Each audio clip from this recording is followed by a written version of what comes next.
Why did you come back for me? Her voice was barely a whisper, broken by the cold cracked by hours of crying alone in the dark. And the boy who had no business being out in that blizzard, the boy nobody even noticed in the hallways, looked at her with steady eyes and said, "Because nobody deserves to die alone." This is the story of a farm boy who walked into certain death to save a girl the whole world was afraid of. And what happened next changed everyone who heard it.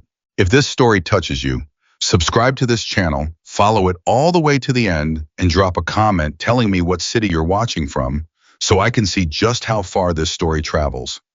Ethan Walker's alarm went off at 4:15 in the morning, same as it did every single day. I didn't hit snooze. He never hit snooze because the cows didn't care if he was tired. The fence post didn't care if his back ached, and the bank sure as hell didn't care that his father couldn't stand up straight anymore. He rolled out of bed, pulled on the same pair of worn boots he'd had since junior year, and walked through the dark kitchen without turning on the light. He didn't need the light. He'd walked that path 10,000 times. His mother was already awake. She was always already awake. She sat at the table with a cup of coffee that had gone cold an hour ago, staring at a stack of envelopes she hadn't opened yet. "You eat something before you go out," she said without looking up. "I'll eat when I'm done." "Ethan." "Mom, I'll eat when I'm done." She didn't push it. She used to push it. She used to argue. But somewhere along the way, she realized her 20-year-old son had stopped being a boy, and she hadn't even noticed when it happened.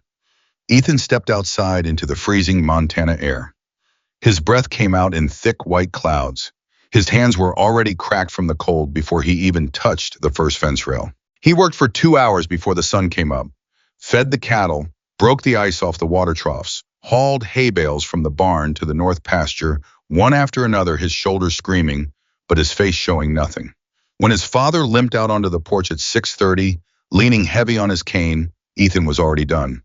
"You didn't have to do all that by yourself," his father said. "It's done, Dad." "I could have helped with the, Dad, it's done." His father stood there a moment, jaw tight, eyes wet. Not from the cold, from something else. From the kind of pain a man feels when he watches his son carry weight that was supposed to be his. Robert Walker had been a strong man once. Strongest man in the county, some people said. He'd run that ranch since he was 19 years old, built it up from nothing, and held it together through drought, debt, and every kind of bad luck the land could throw at him. Then the tractor accident changed everything. It happened on a Tuesday, an ordinary Tuesday. Robert was clearing the back field when the front axle snapped on a slope. The tractor rolled. 1,200 pounds of steel came down on his lower back, and by the time Ethan found him in the dirt, Robert Walker couldn't feel his legs. The feeling came back eventually, most of it, but the strength didn't. The doctor said he'd walk again, and he did. They said he'd work again, and he tried. But the ranch needed a man who could lift, haul, dig, and fight the land every single day. And Robert couldn't be that man anymore. So Ethan became him. At 20 years old, Ethan Walker was running a failing ranch, attending community college part-time, and holding his family together with nothing but stubbornness and silence. Nobody at school knew any of this. To them, Ethan was the quiet kid in the back row, the one who showed up in mud-stained jeans and work boots while everyone else wore clean sneakers and talked about weekend parties. The one who smelled like hay and diesel. The one who never raised his hand, never spoke up, never tried to impress anyone. They called him Farm Boy, not to his face usually, but sometimes to his face. And when they did, Ethan just looked at them with those calm blue eyes and said nothing. Because Ethan Walker had learned something that most 20-year-olds hadn't figured out yet. The people who talk the loudest usually have the least to say. And the opinions of people who had never worked a hard day in their lives meant absolutely nothing to him. The school trip was Mrs. Henderson's idea. She was the environmental science teacher, a woman in her late 50s who still believed that getting young people out into nature could change their perspective on life. She'd organized winter trips into the Rocky Mountains for the past 11 years, and every single time she promised the same thing: this trip will teach you more about yourselves than any classroom ever could. Most of the students signed up because it meant 3 days away from their parents. A few signed up because they actually cared about the coursework. And Ethan signed up because Mrs. Henderson pulled him aside after class and said something that caught him off guard. "Ethan, I think you need this." "I can't afford it, Mrs. Henderson." The trip is covered. I have a scholarship fund for situations like this. He looked at her. She looked at him. They both knew there was no scholarship fund. She was paying for it herself. I don't take charity, he said. It's not charity, it's an investment. I'm investing in the only student in this class who actually knows how to survive in the wilderness. He almost smiled. Almost. Fine, he said. Fine, she said. And that was how Ethan Walker ended up on a bus full of students heading into the Rocky Mountains on the coldest week of the year. The bus was loud. It was always loud. 32 students crammed together, yelling over each other, playing music on their phones, throwing things, laughing too hard at jokes that weren't funny. Ethan sat in the back, alone, his backpack on the seat beside him like a wall. He had a book open on his lap, a field guide to alpine wildlife, but he wasn't reading it. He was watching. He watched the clusters, the social groups, the invisible hierarchies that organize themselves without anyone ever saying a word about it. The popular kids in the middle of the bus taking up 3 seats each. The athletes behind them, loud and physical. The quiet ones scattered around the edges, trying to be invisible. And then he saw her. She was sitting 4 rows ahead of him on the left side alone, completely alone. And what struck Ethan wasn't that she was sitting by herself, he was sitting by himself too. What struck him was the way everyone around her had arranged themselves to be as far from her as possible. The 2 seats in front of her were empty. The 2 seats behind her were empty. The seat across the aisle from her was empty. It was like she was surrounded by a force field that pushed everyone away. Her name was Lily Grayson, and every single person on that bus knew exactly who her father was. Mason Grayson, president of the Montana chapter of the Hells Angels. In a small town, a name like that carried weight. Not the kind of weight that earned respect. The kind that earned fear. The kind that made people cross the street. The kind that made parents tell their children to stay away. And Lily had been carrying that weight her entire life. She was 20 years old, blonde, quiet, and had the kind of beauty that made people look twice and then look away fast when they remembered whose daughter she was. Ethan watched her for a long time. She was staring out the window. Her forehead was pressed against the glass, and her breath made small circles of fog that appeared and disappeared. Her hands were folded in her lap, perfectly still. She wasn't on her phone. She wasn't reading. She wasn't doing anything at all. She was just enduring. Ethan knew that look. He'd seen it in the mirror. He stood up. He picked up his backpack, walked 4 rows forward, and sat down in the empty seat next to her. She turned. Her eyes were startled. Not scared, startled. Like a deer that hears a branch snap. Nobody sat next to Lily Grayson, ever. That was the unspoken rule, and everyone followed it. Everyone except the farm boy from the back of the bus. "Hey," he said. She blinked. "Hey, I'm Ethan. I know who you are." "Yeah. You're the guy who sits alone in the back of every class." He nodded. "And you're the girl who sits alone in the front of every class." A pause. The bus hit a bump. Someone up front screamed and laughed. "Sounds like we have something in common," she said. "Sounds like it." She studied him, looking for the catch, looking for the angle. Because in her experience, when someone approached her, they always wanted something. They wanted to ask about her father. They wanted to prove they weren't scared. They wanted to use her as a dare, a bet, a story to tell their friends. But Ethan didn't ask about her father. He said, "What are you reading?" Lily looked down at the book in her bag. She thought it was hidden. "It's nothing." "Doesn't look like nothing. Looks like a pretty thick nothing." The corner of her mouth moved. Not a smile, not quite, but close. "It's Hemingway," she said. "The Old Man and the Sea." "That's a good one. You've read Hemingway." "My grandfather read it to me when I was 12. He said it was the only novel that told the truth about what it means to fight for something, even when you know you're going to lose." Lily looked at him, really looked at him for the first time. "Your grandfather sounds like a smart man," she said. "He was," Ethan said. "He died when I was 15. I'm sorry." "Don't be, he'd hate that. He always said sorry was the most useless word in the English language. Said if you're sorry about something, do something about it. If you can't do something about it, then shut up and move forward." Lily laughed, a real laugh, short and surprised, like she hadn't expected it to come out. "I like your grandfather," she said. "He would have liked you too." "You don't even know me." Ethan shrugged. "My grandfather liked anybody who read Hemingway and sat alone on buses. He said those were the only people worth talking to." And just like that, the force field around Lily Grayson broke. They talked for the next 2 hours, not about big things, not about fathers or reputations or fear. They talked about books, about Montana winters, about the sound a river makes when it starts to freeze, about the way snow looks at dawn when nobody's walked on it yet. Lily told him she wanted to study veterinary medicine, that she volunteered at an animal shelter on weekends, and the only creatures who never judged her were the dogs.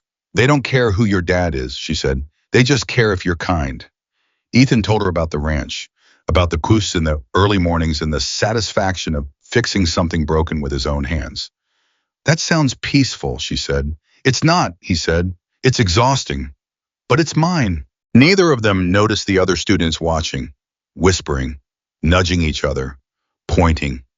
Dude, is that Ethan Walker sitting with Lily Grayson? Is he insane? Her dad will kill him. That's literally the bravest or the dumbest thing I've ever seen. But Ethan and Lily heard none of it. For the first time in a long time, neither of them was alone. And that mattered more than anything anyone else could say. The bus arrived at the mountain base camp at 3 in the afternoon. Mrs. Henderson stood at the front of the bus with a clipboard giving instructions that half the students ignored. Listen up, we're heading to the ridge observation point. Stay on the trail, stay with your assigned partners. And for the love of everything holy, nobody wanders off alone. Ethan looked at Lily.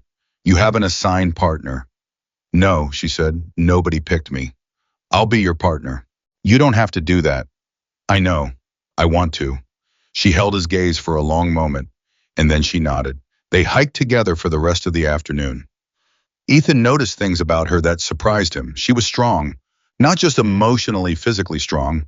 She kept pace with him without complaining, and when the trail got steep, she didn't slow down. She didn't ask for help. She didn't wait for him to offer his hand. She was used to doing things alone. Around 5 o'clock, Mrs. Henderson gathered the group. The sky had changed. The soft gray of the afternoon had turned dark heavy, the color of iron. We're heading back, she said. Her voice was different now, tighter. The weather service just upgraded the storm warning. We need to get to the ranger station before it hits. A murmur ran through the group. Some of the students looked nervous. Others looked excited, like the storm was an adventure. Ethan didn't look excited. He looked at the sky and felt something cold settle in his stomach that had nothing to do with the temperature. He'd grown up watching Montana weather. His grandfather had taught him to read clouds the way other people read newspapers. And what he saw right now wasn't a storm warning. It was a death warning. We need to move fast, he said quietly to Lily. She looked at him, she saw his face, and she didn't ask why. They moved fast. The blizzard hit 45 minutes later, and it hit like something alive, like something angry. The wind came first, screaming across the ridge, and then the snow followed so thick and fast that within minutes the trail disappeared. Mrs. Henderson tried to keep the group together. She shouted instructions. She counted heads. She did everything right, but nature doesn't care about doing things right. The bus driver, a heavy-set man named Carl, managed to get the vehicle moving toward the ranger station, but the road was disappearing under snow faster than the wipers could clear it. Visibility dropped to 10 feet, then 5, then nothing. Everybody hold on to something, Carl shouted. The bus lurched, slid, and came to a grinding stop against a snowbank on the side of the road. Nobody was hurt, but nobody was going anywhere either. Mrs. Henderson made the decision to walk the remaining quarter mile to the ranger station. It was risky, but staying in the bus was worse. If they got buried, they'd freeze before anyone found them. She organized the students into pairs. She counted them. 32 students, 2 chaperones, 1 bus driver. She counted again. 31 students. Her stomach dropped.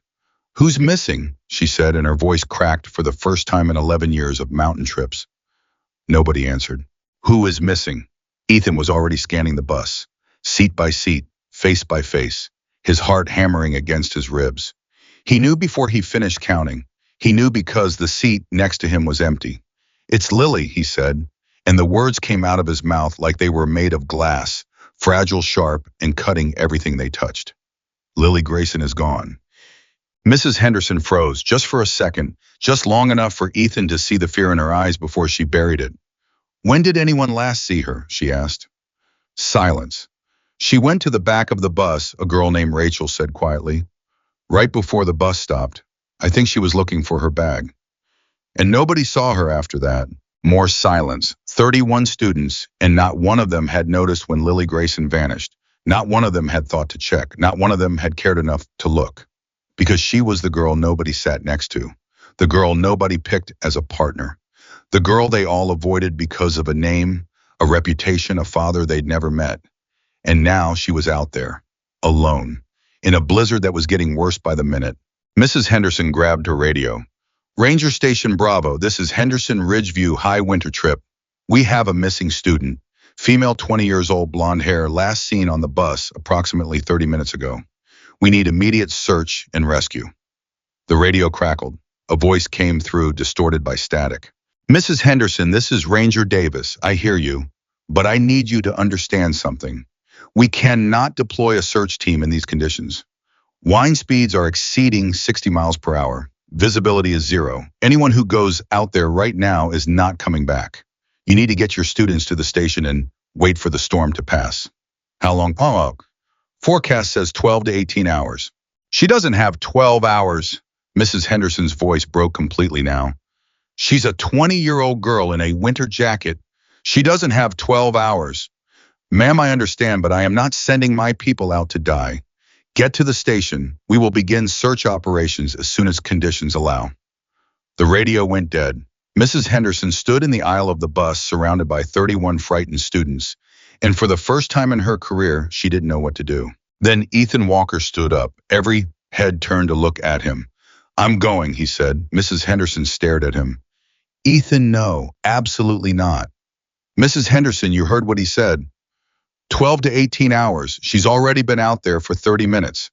In these temperatures, severe hypothermia sets in within 2 hours. After 4 hours, he stopped himself. He didn't finish that sentence because he didn't need to. Everyone on that bus knew how it ended. Ethan, I cannot let a student walk out into a blizzard. I will not have 2 missing people instead of 1. Then don't let me. I'm not asking permission. You are 20 years old. And she is 20 years old and she is dying right now, Mrs. Henderson. Every minute we stand here talking about it is a minute she doesn't have. His voice didn't shake. His hands didn't tremble. He stood in that bus aisle like he'd been standing in the fields of his family's ranch at 4 a.m, facing down something bigger than himself and refusing to look away. Mrs. Henderson searched his eyes. She was looking for fear. She was looking for hesitation. She was looking for the recklessness of youth. She found none of it. What she found was something she'd only seen a handful of times in her life. Something that had nothing to do with age and everything to do with character. She found certainty. Ethan, she said, and her voice was barely above a whisper. Please think about this. I've been thinking about it since the moment I realized she was gone, he said, and I've already made my decision. He opened the emergency supply cabinet at the back of the bus. He pulled out a coil of rope, a small first aid kit, and a thermal blanket. He shoved them into his backpack. Carl, the bus driver, grabbed his arm. Kid, listen to me. I've lived in these mountains my whole life. You go out there, the cold will hit you in about 90 seconds. After that, you've got maybe 2 hours before your body starts shutting down. Do you understand what I'm telling you? Ethan looked at him. I grew up on a ranch in Montana. I've been working in cold like this since I was 12 years old. I know exactly what I'm walking into. And you're still going, yes, sir. Carl stared at him for a long time, then he reached under his seat and pulled out a heavy-duty flashlight. Take this, he said. It's got a 6-hour battery, and when you find her, not if, when you point it, straight up. Straight up, you hear me, that's how we'll know where you are.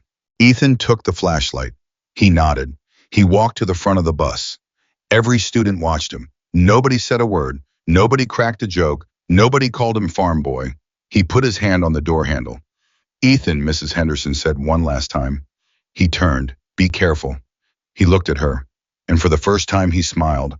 A small, quiet smile that carried the weight of everything he was about to face. I'll bring her back, he said. Then he pushed the door open and walked into the blizzard, and the storm swallowed him whole. The cold didn't wait. It came at him like a wall, like something with fists. It hit his chest, his face, his hands, and for one terrible second, Ethan couldn't breathe. The wind tore the air out of his lungs and replaced it with ice. He grabbed the side of the bus and steadied himself. Then he let go. He started walking. His grandfather's voice came to him immediately, as clear as if the old man were walking beside him. When the mountain's trying to kill you, you don't fight the mountain, Ethan. You don't curse it, you don't scream at it. You respect it, you listen to it, and you keep moving. Ethan kept moving. He circled the bus first, checking the immediate area. His flashlight cut through the snow in a narrow beam, and the flakes were so thick it was like shining a light into cotton. He could see maybe 4 feet in front of him. Lily, he shouted. The wind threw his voice back in his face. Lily, nothing. He thought about where she might have gone. She'd been at the back of the bus looking for her bag. If the bus lurched and she fell, or if the door opened, she could have stumbled out without anyone noticing. In the chaos, in the noise, in the fear, it was possible. It was terrifyingly possible. He started looking for tracks, but the snow was falling so fast that any footprints would be covered within minutes. He needed to think. He needed to think like his grandfather. Where would she go, Grandpa? Downhill. People always go downhill. It's instinct. When you're scared and you can't see, your body takes the easy path. Downhill. Ethan turned and headed downhill. Every step was a battle. The snow was already knee-deep in places, and the wind pushed against him like a hand trying to shove him backward. His jeans were soaked through within 5 minutes. His fingers went numb within 10. But he kept moving. Well, she had a system. Walk 30 steps. Stop. Shout her name. Listen. Walk 30 more. Lily. Nothing. 30 steps. Lily. Nothing. 30 steps. His body began to remind him that it was mortal. His toes went first, then his fingers, then his ears. The cold crept inward like a tide, and he could feel his muscles stiffening, his reactions slowing. When your body gets cold, it starts making decisions for you, his grandfather had told him. It pulls blood away from your hands and feet and sends it to your heart. Your body's trying to keep you alive, but your hands and feet are paying the price. That's the deal. Ethan accepted the deal. He'd been walking for 45 minutes when he found the first sign. A piece of fabric, caught on a low branch of a pine tree, small orange, barely visible against the snow. Lily's jacket had an orange lining. Ethan's heart surged. He grabbed the fabric and held it close. It was hers, he was sure of it. He looked at the branch. It was broken, snapped downward, which meant someone had grabbed it. Someone stumbling, falling, reaching for anything solid. He followed the direction of the break, deeper into the tree line, away from the trail, away from the road, away from everything. She's lost, he whispered. She's lost, and she's walking the wrong way. He moved faster now, pushing through the trees, ducking under branches, his flashlight swinging wildly. Lily. And then faint, so faint he almost missed it, a sound. Not a voice, not a word, just a sound, a human sound, small and broken and almost swallowed by the storm. Ethan stopped breathing. He listened with every fiber of his body. There it was again, to his left, maybe 50 yards. He ran, or tried to run. The snow grabbed at his legs and the branches tore at his face, but he pushed through all of it, because that sound was the sound of someone alive, and alive was the only thing that mattered. He broke through a wall of pine branches and saw her. Lily Grayson was on the ground beneath a massive pine tree. She was curled into a ball, her knees pulled to her chest, her arms wrapped around herself. Her jacket was torn, her face was white, not pale white, and her lips had turned a shade of blue that made Ethan's blood freeze colder than the storm ever could. Her eyes were open, but barely. They looked at him without recognition, without understanding. He dropped to his knees beside her. Lily, it's Ethan. Can you hear me? Her mouth moved. No sound came out. Lily, I need you to talk to me. Can you talk? She blinked, slowly, like her eyelids weighed 100 pounds each.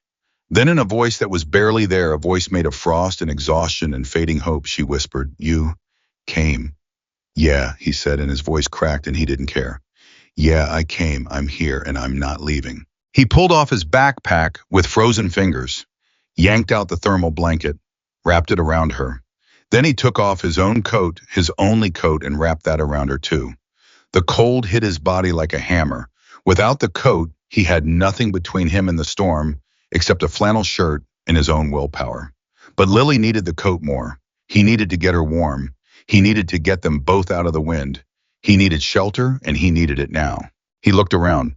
The pine tree she'd collapsed under was massive with branches that swept low to the ground. That was a start, but it wasn't enough. His grandfather's voice again. Nature will kill you, but it'll also save you. You just have to know which parts to use. Ethan started digging. With his bare hands, he scooped snow against the base of the tree, packing it tight, building a wall on the windward side. His fingers screamed, his knuckles split and bled. The blood froze almost instantly, creating a grotesque red glaze on his hands. He didn't stop. He built the wall 3 feet high, then curved it, creating a small pocket of still air behind it. He broke low pine branches and laid them on the ground inside, creating a layer of insulation between their bodies and the frozen earth. Then he pulled Lily into the shelter. She was shivering uncontrollably now, which was actually a good sign. Shivering meant her body was still fighting. When the shivering stopped, that was when you were in real trouble. He sat behind her and pulled her against his chest, wrapping his arms around her, sharing whatever body heat he had left. He could feel her shaking against him, and he could feel his own body beginning to shake too. Lily, you need to talk to me. Stay with me. Cold. I know you're cold, but you have to stay awake. Can you do that? I can't feel my hands. That's okay, I've got your hands. I'm going to rub them, okay? This is going to hurt. He took her hands and rubbed them between his own hard and fast. She cried out, good. Pain meant feeling meant alive. Why was she whispered? Why did you come back for me? Ethan held her tighter. He could feel the storm raging above them, trying to tear apart the fragile wall he'd built, trying to reach them, trying to finish what it started. Because nobody deserves to die alone, he said. She was quiet for a long time after that. And then so softly he almost didn't hear it over the wind, she said. Nobody ever came for me before. And something inside Ethan Walker, something he'd been holding together with stubbornness and silence, and 4:15 alarm clocks cracked wide open. He held on to her, and the storm kept coming, and the night was just beginning. The first hour was the worst. Ethan held Lily against his chest inside the snow shelter and felt her body temperature dropping through the thermal blanket, through his coat, through the flannel shirt that was now the only thing between his skin and the killing cold. He could feel it like a clock running backward. Every minute she got colder. Every minute he got colder, and the storm didn't care about either of them. Lily, talk to me. About what? Anything. Tell me something, Tell me about your dogs. My dogs. At the shelter. You said you volunteer at an animal shelter. Tell me about the dogs. She was quiet for so long, he thought she'd passed out. Then her voice came thin and fractured. There's one, his name is Biscuit. He's a three-legged pit bull. Nobody wants him. He's been there for 2 years. Why do you like him? Because he doesn't know he's supposed to be broken. He runs around on 3 legs like he's got 4, like nobody told him something was missing. Ethan rubbed her arms harder. Keep going. He sleeps in my lap every Saturday. The other volunteers are scared of him because he's a pit bull. They see the breed and they think they already know everything about him. Her voice caught, not from the cold this time. Sound familiar, Ethan said. She didn't answer. She didn't need to. He checked her hands. They were pale, almost gray, and when he pressed her fingertips, the color didn't come back the way it should. He'd seen this before. On calves born during winter storms. On animals left outside too long. The blood was retreating, pulling inward, abandoning the extremities to save the core. Her body was making survival decisions without her permission. Lily, I need you to move your fingers, open and close your fists. I can't. Yes, you can. Do it. Ethan, I can't feel them. I don't care if you can't feel them. Move them anyway. Your brain tells your fingers what to do, not the other way around. Move. She tried. Her fingers curled barely, halfway. It was enough. Good. Keep doing that. Don't stop. It hurts. Good. Hurting means living. She made a sound that might have been a laugh if she'd had the energy for it.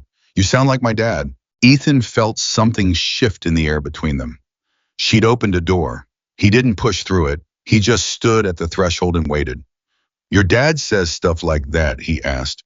All the time. He says pain is just your body telling you it's still in the fight. Smart man. Everyone thinks he's a monster.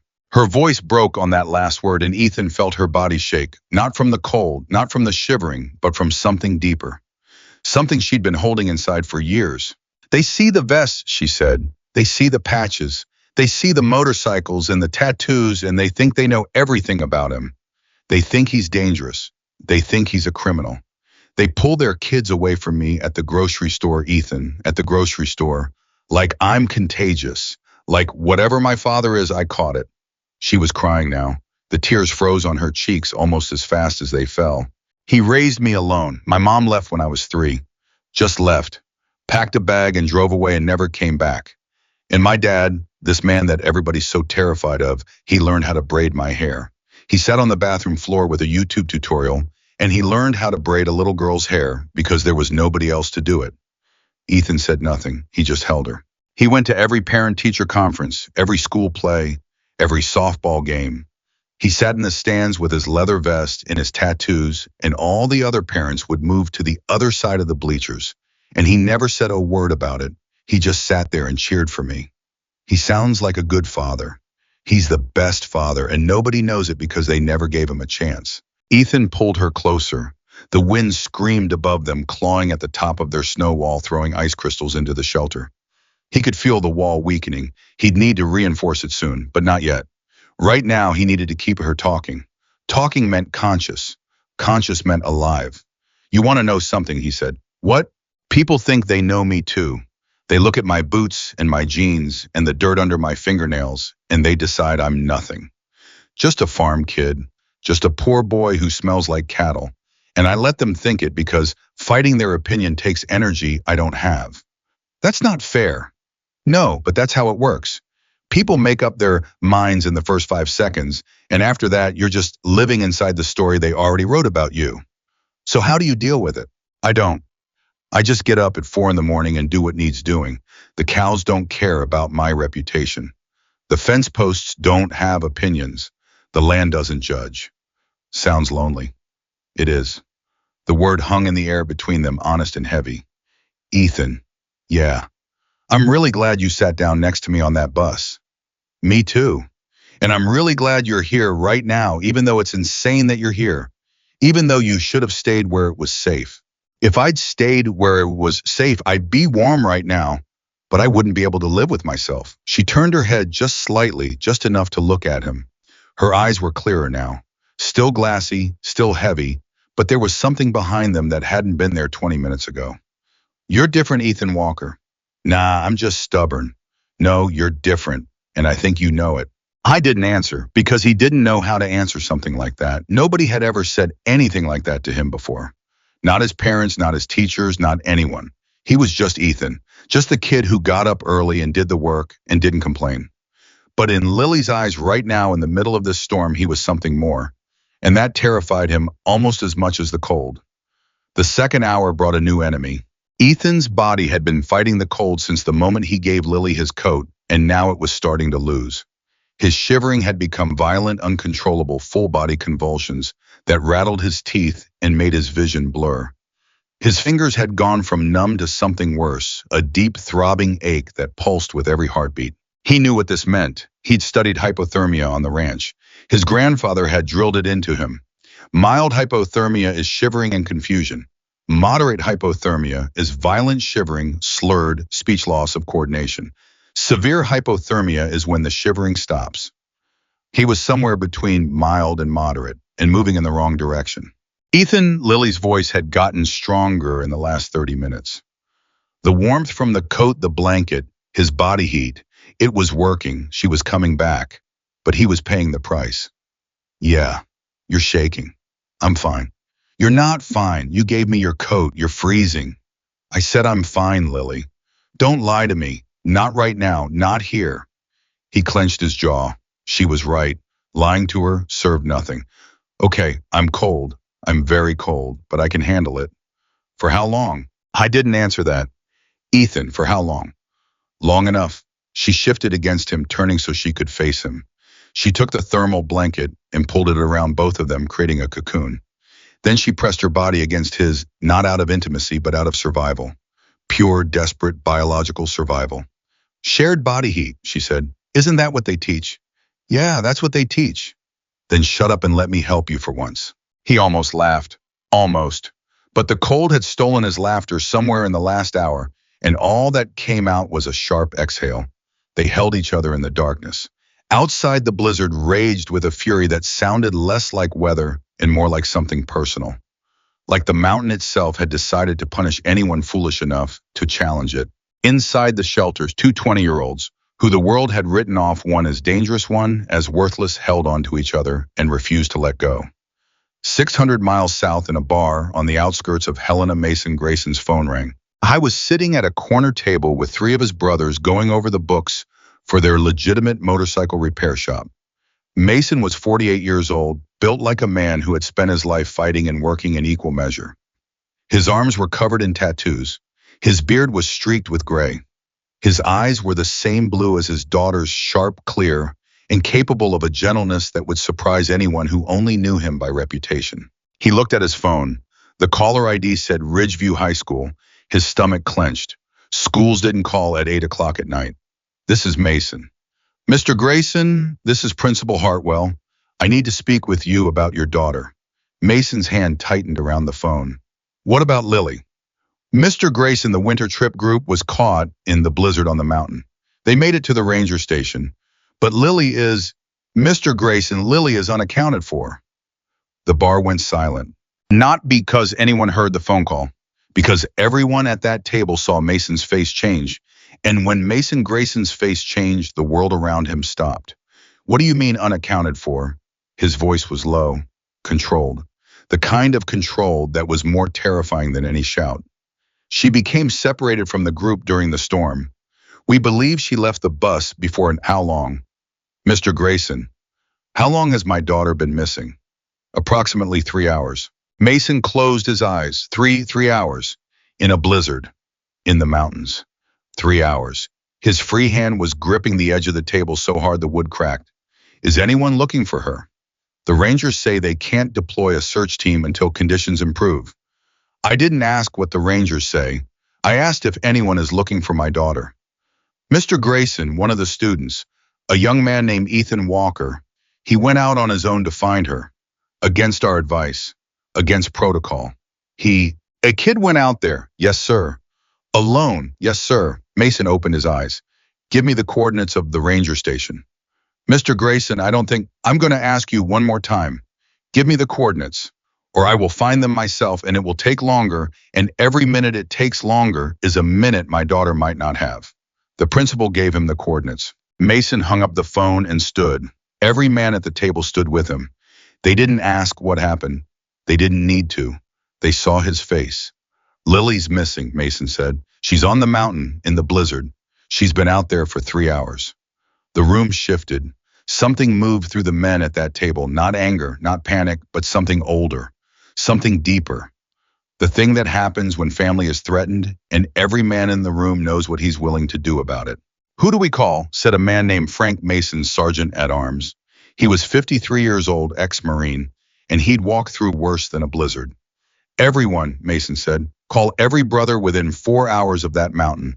Call the Billings chapter. Call the Great Falls chapter. Call anyone who can ride."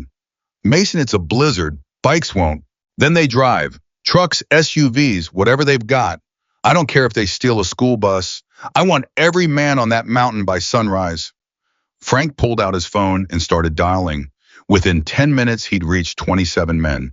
Within 30 minutes, the number was 41.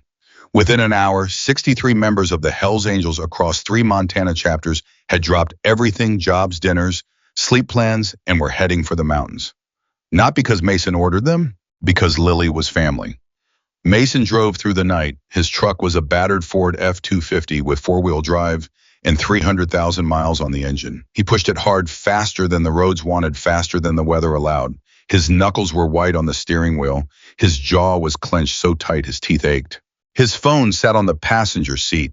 He kept looking at it, willing it to ring, willing someone to call and say they'd found her, that she was safe, that this nightmare was over. It didn't ring. He thought about Lily. He thought about her as a baby sleeping on his chest because that was the only way she'd stop crying. He thought about her first day of school, how she'd held his hand so tight her little fingers turned white, and how she'd looked up at him and said, "Daddy, will the other kids like me?" And he'd said, "Of course they will, baby girl." And he'd been wrong. He'd been so wrong because the other kids didn't like her. They feared her. And fear and cruelty walk hand in hand when you're young. I thought about every birthday party she wasn't invited to, every sleepover she was excluded from, every time she came home from school with that look on her face, the look that said somebody had said something about her father again, something cruel, something she didn't deserve, and she'd go straight to her room and close the door. He'd stand outside that door, his massive hands pressed against the wood, and listen to his daughter cry. And he couldn't fix it. The one thing in his life he couldn't fix. He could fix a motorcycle engine blindfolded. He could command the respect of 100 men. He could walk into any room in the state and make the air change just by being there. But he couldn't make the world stop hurting his daughter. And now the world was trying to take her from him entirely. Hold on, baby girl, he whispered, his voice cracking in the empty cab of his truck. Daddy's coming, Daddy's coming. Back on the mountain, the snow wall was failing. Ethan felt at first a shift in the wind, a new angle of attack that found the weak point in the curved wall he'd built. Ice crystals sprayed through a crack and hit his exposed back. He flinched but didn't move. He couldn't move. Lily was pressed against him, and if he shifted, the blanket cocoon would break. Stay here, he said. Ethan, stay here. He unwrapped himself from the blanket, and immediately the cold attacked him with a savagery that nearly knocked him flat. His body seized. Every muscle contracted at once. For 3 full seconds, he couldn't move. Then his grandfather's voice, the mountain wants you to quit. Don't give it the satisfaction. He forced himself to his hands and knees, crawled to the wall, found the crack, packed snow into it with hands that could barely close, reinforced the base, rebuilt the upper curve. His movements were slower now, clumsy. His coordination was deteriorating. Moderate hypothermia. His body was rationing blood, pulling it away from his muscles and his brain and sending it to his heart and lungs. Survival mode. He crawled back to Lily and collapsed against her. Ethan, your lips are blue. They match your eyes. That's not funny. It's a little funny. Ethan, you're dying. I'm not dying, I'm uncomfortable. There's a difference. What's the difference? When I'm dying, I'll let you know. She grabbed his hands. They were ice. She pressed them against her stomach, under the coat against the warmth of her body. Don't you dare give up, she said, and her voice had steel in it now, the same steel her father carried, the same steel that ran through the Grayson bloodline like iron through ore. Don't you dare. You walked into this storm for me. You don't get to die in it. Who said anything about dying? I told you. I'm just stubborn. Then be stubborn. Be the most stubborn person who ever lived. I don't care. Just don't close your eyes. I won't. Promise me. Lily. Promise me, Ethan. He looked at her. In the faint glow of the flashlight, her face was fierce. Not scared. Not fragile. Fierce. The way a person looks when they've decided that losing is not an option. I promise, he said. She held his hands tighter. Now tell me about your farm. What? Tell me about your farm. Tell me about your cows. Tell me about your stupid early mornings. Tell me everything. He understood. She was doing what he'd done for her, keeping him talking, keeping him conscious, keeping him here. There's a cow named Dolly, he said. His words were coming slower now, thicker, like they were freezing in his throat before they could come out. She's the meanest cow in Montana. She kicks at me every single morning. Every morning. 13 years she's been kicking at me. And you still feed her every morning. Why? Because she's hungry. Being mean doesn't mean you don't deserve to eat. Lily pressed his hands harder against her stomach. What else? There's a section of fence on the east side, been broken since my dad's accident. I fix it every spring, and every winter it breaks again. Same section, same posts, same wires, and you keep fixing it every spring. Why, Bong? Because that's what you do. Things break. You fix them, they break again. You fix them again. That's the whole deal. She was quiet for a moment, then, is that what you're doing right now, fixing something broken? Maybe, or maybe I'm just a stubborn farm kid who doesn't know when to quit. You're more than that. You keep saying that because it keeps being true. The wind howled. The shelter shook. Snow fell from the pine branches above them in heavy clumps. And Ethan Walker, the boy nobody noticed, held on to the girl everyone feared, and he did not close his eyes. He had promised. Hours passed. Time lost its meaning. The storm existed in a single continuous roar, and inside it, Ethan and Lily existed in a single continuous act of defiance. They talked when they could. They held each other when they couldn't. They drifted towards sleep and pulled each other back. Your dad's going to kill me, Ethan said at some point. Why would he kill you? Because I'm in a snow cave with his daughter. You saved his daughter. Dads don't think like that. Dads think about the snow cave part. She laughed, weak, exhausted, but real. You're worried about my dad when you're half frozen to death. Your dad's scarier than the cold. You don't know my dad. I know his reputation. His reputation is wrong.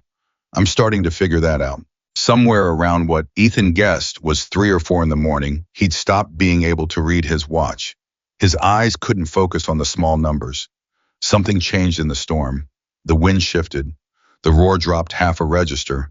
The snow kept falling, but the fury behind it eased just slightly, like a fighter pulling back before the final round. Ethan felt it. His grandfather had taught him to feel these things. It's weakening, he said. The storm. Yeah, not over, but weakening. By morning, there might be a window. A window for what? For them to find us. He reached for the flashlight. His fingers fumbled. He dropped it, picked it up, dropped it again. Lily took it from him. Her hands were steadier now. The coat and the blanket and the hours of shared body heat had done their work. She was warmer. Not warm, nobody in this shelter was warm, but warmer. Alive, present, strong. Ethan was the opposite. He could feel himself fading. His thoughts were becoming tangled, confused. He knew things he should do, but couldn't remember why. He knew he should stay awake, but couldn't remember the reason. This was the edge, the place between moderate and severe hypothermia, the place where your body stops fighting and starts surrendering. Ethan, Lily's voice, sharp, commanding. Look at me, they. He looked. You are not closing your eyes. Do you hear me? I hear you. What's your cow's name? What? The mean one. What's her name? Dolly. And what does she do every morning? She kicks at me. And what do you do? I feed her anyway. That's right, because that's what you do. You show up. You do the work. You don't quit. That's who you are, Ethan Walker. That's who you've always been. And you are not going to quit now. Not here. Not tonight. He looked at her through eyes that could barely stay open, and he saw something he hadn't seen before. He saw his grandfather. Not literally, but the same thing, the same spirit, the same refusal to let the world win. The same stubborn, ferocious, beautiful insistence that giving up was not and would never be an option. Okay, okay what? Okay, I'm not quitting. Good. Now tell me about the fence. What fence? The one that breaks every winter. Tell me about it again. So he told her, and she listened. And when he stopped talking, she made him start again. And when his words got slow and thick and confused, she squeezed his hands until the pain brought him back. They held each other through the darkest hours of the night, trading stories like currency, paying for each other's survival with words. And somewhere above them, through the thinning snow and the softening wind, the first gray light of dawn began to crawl across the mountain. They had made it through the night, but morning brought its own terror. Ethan tried to stand, and his legs collapsed beneath him. He fell forward into the snow wall, breaking part of it, and lay there on his side, unable to command his body to move. Ethan, Lily was on her knees beside him, pulling at his shoulders. Get up, get up. I'm trying. Try harder. He pushed himself up. His arms shook like they were made of paper. He got to one knee, then the other. Then with Lily pulling on his arm, he got to his feet. The world tilted, spun. He grabbed the tree trunk and held on. Can you walk? Lily asked. Yeah. Don't lie to me. I can walk. Maybe not straight, but I can walk. She put his arm over her shoulders and took his weight. This girl who had been dying of hypothermia hours ago was now holding up the boy who'd saved her. Which way? She asked. Ethan tried to think. His brain was moving through sludge. He looked at the light. Dawn was coming from the east. The ranger station was northwest of where he'd entered the tree line. If he could find his own tracks from last night, but there were no tracks. The blizzard had erased everything. We go uphill, he said. Always uphill. The road is above us. They started moving. Slow, agonizing. Every step was a negotiation between Ethan's failing body and his unbreakable will. Lily bore as much of his weight as she could, but she was exhausted too, and the snow was deep and the slope was steep. They made it maybe 200 yards before Ethan's legs gave out again. He went down hard. Lily fell with him. They lay in the snow, breathing hard, staring at the gray sky. I need a minute, he said. You don't have a minute. Then I'll take 30 seconds. Ethan, 30 seconds, Lily. He closed his eyes, just for a moment, just for 30 seconds. And from somewhere above them, from somewhere through the trees came a sound. Not the wind, not the storm. An engine. Lily sat up. Do you hear that? Ethan's eyes flew open. He heard it. The low grinding growl of a heavy engine fighting through snow. Then another, and another. The flashlight, he said. Point it up, point it up. Lily grabbed Carl's flashlight, switched it on, and held it straight above her head, the beam cutting through the pale morning air like a lighthouse beacon. They waited. The engines grew louder. Then a voice, distant but unmistakable. A deep, commanding voice that carried across the mountain like thunder. Lily's entire body went rigid. Her eyes went wide. Her hand trembled around the flashlight. Dad, she whispered. Lily, answer me. Dad. She screamed it with everything she had left, every ounce of strength, every shred of hope, every prayer she'd whispered into the dark during the longest night of her life. Dad, we're here, we're down here.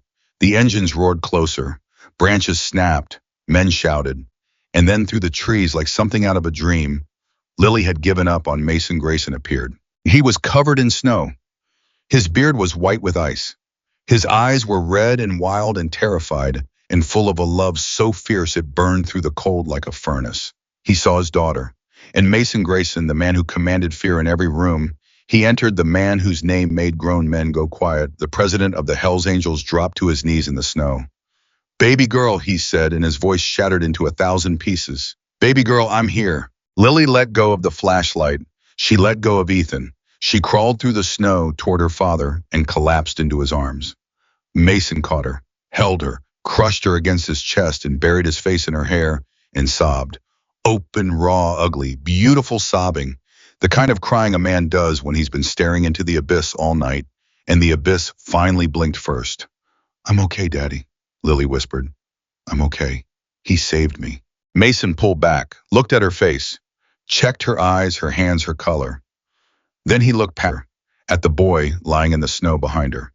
Ethan Walker was flat on his back. He wasn't moving. His skin was gray. His lips were dark blue.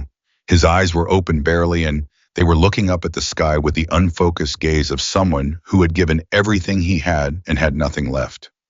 Mason laid Lily gently on the ground and moved toward Ethan. He knelt beside him. Hey, kid, look at me. Ethan's eyes drifted toward him. You the one who went out in the storm? Ethan's mouth moved. Yes, sir. You the one who found my daughter? Yes, sir. How long were you out here? All night. Mason looked at Ethan's hands. Cracked, bleeding, raw. He looked at Ethan's body. No coat, just a flannel shirt soaked through frozen stiff. Where's your coat, son? Ethan's eyes moved toward Lily. That was his answer. He didn't need words. The coat was on the girl. The coat had been on the girl all night. Mason Grayson stared at this boy, this poor, unknown, unremarkable farm boy, and something fundamental changed behind his eyes. He pulled off his own jacket, wrapped it around Ethan's body, then he scooped the kid up off the ground like he weighed nothing at all. Frank, he shouted, get the truck down here. Now I got 2 kids, and they're both hypothermic. Men moved. Engines revved. Voices shouted coordinates. The rescue machine of 63 Hells Angels members snapped into action with a precision that would have impressed any military unit in the country. Mason carried Ethan through the snow up the slope toward the road.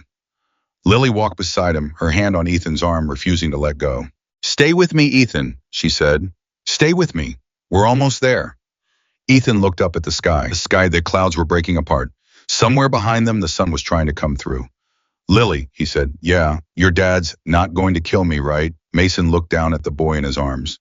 And for the first time in 12 hours, something that wasn't fear or rage crossed his face. No, son, Mason Grayson said, his voice rough and broken and full of something that sounded an awful lot like respect. I'm not going to kill you. Ethan nodded once, slowly. Then his eyes closed, and the mountain finally let them go. Ethan's eyes didn't open for 14 hours.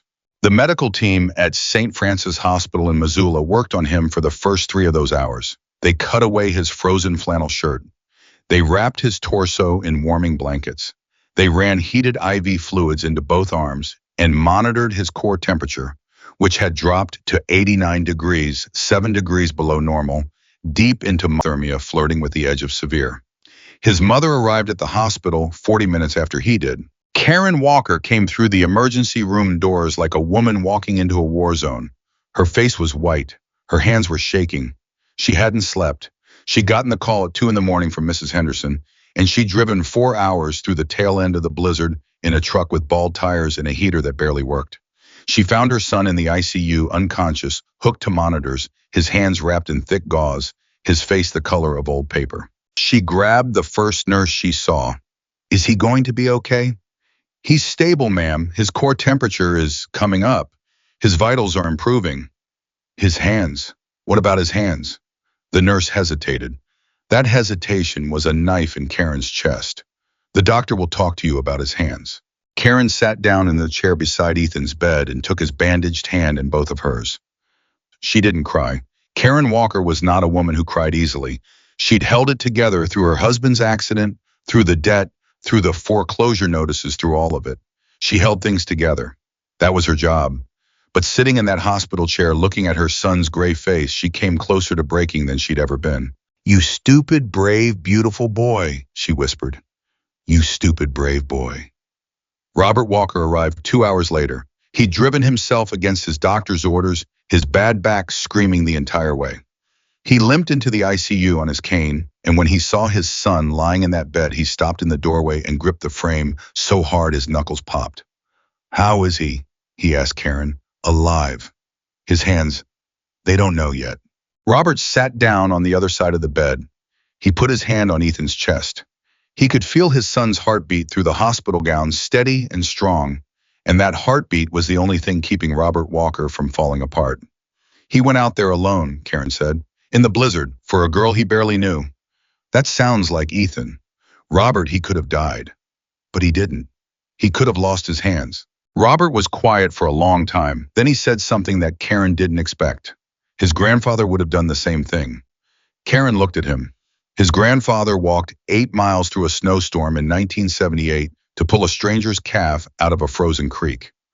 Came home with frostbitten ears and a grin on his face. That's who Ethan comes from, Karen. That's his blood. You can't raise a boy like that and then be surprised when he acts like it. Karen pressed her lips together. She wanted to argue. She wanted to say that being brave and being reckless weren't the same thing, that there was a line between courage and stupidity, that her son had crossed it. But she didn't say any of that, because deep down in the place where a mother keeps the truths she doesn't say out loud, she was proud of him. Terrified and furious and proud all at the same time. Lily Grayson was 3 rooms down the hall. Her condition was better than Ethan's. His coat had made the difference. While Ethan had spent the night in nothing but a flannel shirt, Lily had been wrapped in his heavy ranch coat, the thermal blanket, and his body heat. She'd suffered moderate hypothermia, but she was conscious within 2 hours of arriving at the hospital. Her extremities were responding. Her color was coming back. Mason Grayson hadn't left her side. He sat in a chair that was too small for his frame, his massive body folded into it awkwardly, his elbows on his knees, his eyes fixed on his daughter's face. He hadn't slept, he hadn't eaten, he hadn't moved except to stand when the nurses came and sat back down when they left. "Dad, you need to eat something," Lily said. "I'm fine." "You're not fine. You haven't eaten in 20 hours. Lily. "Dad, I'm not leaving this room." "I'm not asking you to leave the room. I'm asking you to eat the sandwich on the table." He looked at the sandwich. Turkey and Swiss on white bread brought by a nurse 3 hours ago.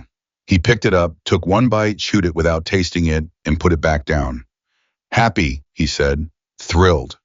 They sat in silence. The monitors beeped. The hallway hummed with the quiet business of a hospital at work. "Tell me about the boy," Mason said. Lily looked at her father. She knew that tone. It wasn't the angry tone. It wasn't the suspicious tone. It was the tone he used when he was trying to understand something that didn't fit into the world as he knew it. "His name's Ethan Walker." "I know his name. Tell me about him." "He's a farm kid, lives on a ranch outside of town. His dad had an accident a few years ago and can't work like he used to, so Ethan basically runs the whole operation by himself." "How old is he?" 20. Mason absorbed that. 20 years old, running a ranch. He gets up at 4:15 every morning. Every morning. Every morning. Mason leaned back in his chair. What else? He reads Hemingway. He has a mean cow named Dolly who kicks at him and he feeds her anyway. He sat next to me on the bus when nobody else would. Why did nobody else sit next to you?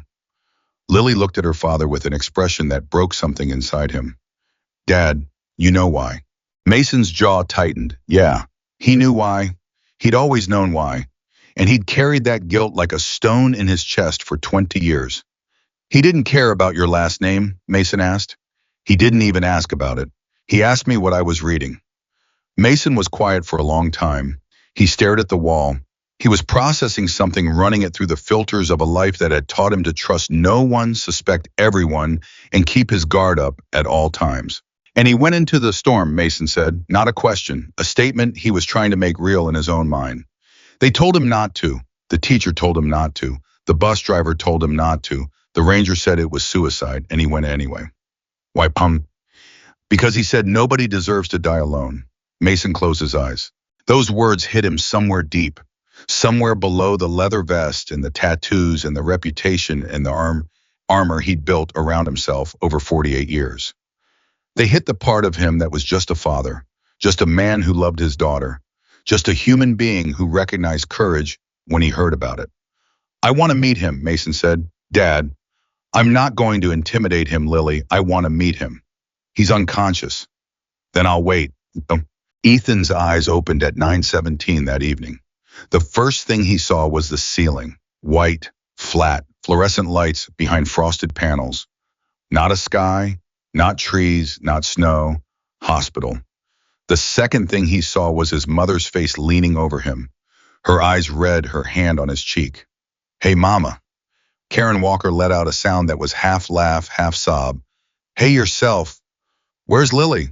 Not where am I, not what happened, not how long was I out. His first conscious thought after 14 hours was about the girl.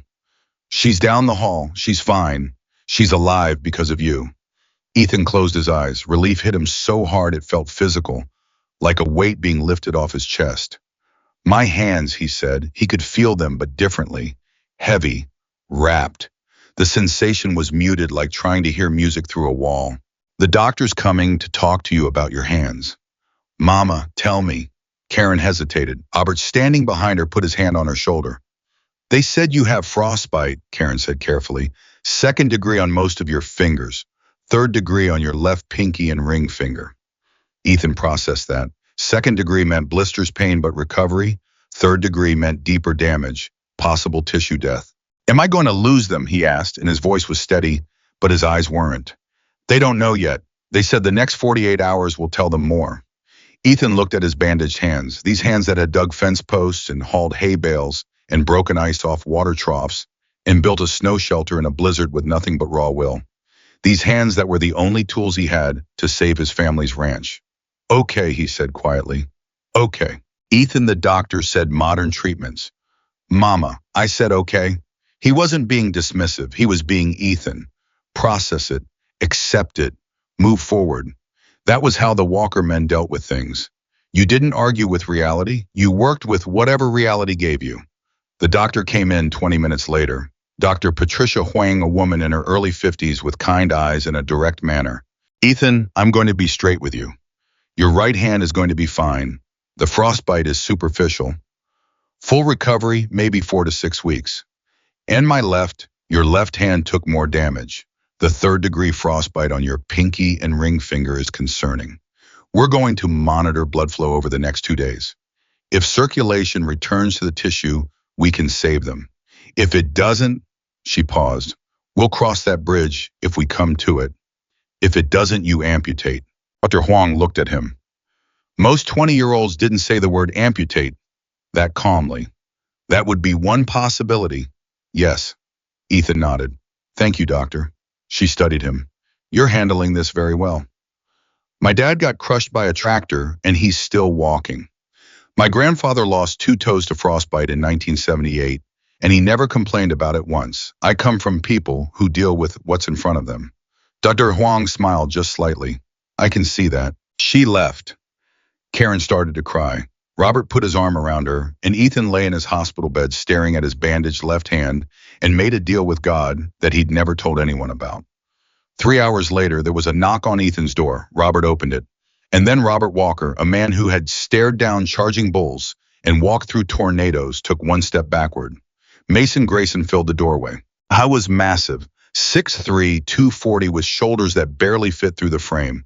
He was wearing a black t-shirt, jeans, and boots. No leather vest, no patches. He'd left them in his truck, deliberately. But even without the vest, Mason Grayson was not a man you forgot you were looking at. Mr. and Mrs. Walker, he said. Robert straightened up. That's us. My name is Mason Grayson. I'm Lily's father. The room went tight. Karen's hand found Robert's arm. Robert's jaw set. They knew the name. Everyone in Montana knew the name. But Mason didn't wait for their fear to settle. He stepped into the room, looked past them, and fixed his eyes on Ethan. You're awake, he said. Yes, sir. Mason walked to the bedside. He moved like a man who was used to filling rooms, but right now he was trying to make himself smaller, trying not to intimidate, trying to be just a father. He looked at Ethan's bandaged hands. They told me about your fingers, he said. Yes, sir. They told me you might lose 2 of them. That's what they said. Mason's voice dropped. You lost them building a shelter for my daughter. You lost them keeping her alive. Ethan shook his head. I haven't lost them yet, and even if I do, I'd do it again. Mason stared at him. Long, hard searching, the way a man looks at another man when he's trying to find the lie, the angle, the hidden motive. He didn't find one. Why, Mason asked. Why what? Why would you walk into a blizzard for a girl you barely knew? Why would you give her your coat and freeze all night? Why would you risk your hands, your life, everything for someone who wasn't your family, wasn't your responsibility, wasn't anything to you? Ethan met his eyes. Because she was sitting alone on a bus and nobody cared. Because when she went missing, nobody noticed. Because 31 people decided it was safer to stay inside than to go find her. And I couldn't live in a world where that's okay. The room was silent. Karen had tears running down her face. Robert's hand was gripping his cane so tight it shook. And Mason Grayson stood at the bedside of a 20-year-old farm boy and felt something he hadn't felt in a very long time. Humility. This kid had done what Mason himself had spent all night trying to do. This kid had done it alone, without a truck, without a team, without 63 brothers. He'd walked into a storm with a rope and a flashlight and his own stubborn refusal to let another person die. And he was lying here with possible permanent damage to his hands, and he just said he'd do it again. Mason reached out and put his hand on Ethan's shoulder. It was a gesture he didn't make lightly. In his world, touch meant something. It meant trust. It meant respect. It meant you'd been measured and found worthy. Thank you, Mason, and his voice cracked on both words. Thank you for saving my daughter. Ethan looked up at this enormous, terrifying, gentle man and said, She saved me too. Mason frowned. What do you mean? I was hypothermic. I was fading. She kept me talking. She kept me awake. She put my hands under the coat against her body to keep the blood flowing. When I wanted to close my eyes, she wouldn't let me. Your daughter is the reason I'm lying in this bed instead of in the ground. Mason's eyes glistened. He blinked hard, twice. She's strong, Mason said. She's the strongest person I've ever met. She gets it from her mother. Ethan raised an eyebrow. Mason almost smiled. Don't tell her I said that. For the first time since Ethan woke up, the air in the room changed. The tension broke. Not completely, you can't completely dissolve the tension of meeting the president of the Hells Angels, but enough. Enough to breathe. Mason turned to Robert and Karen.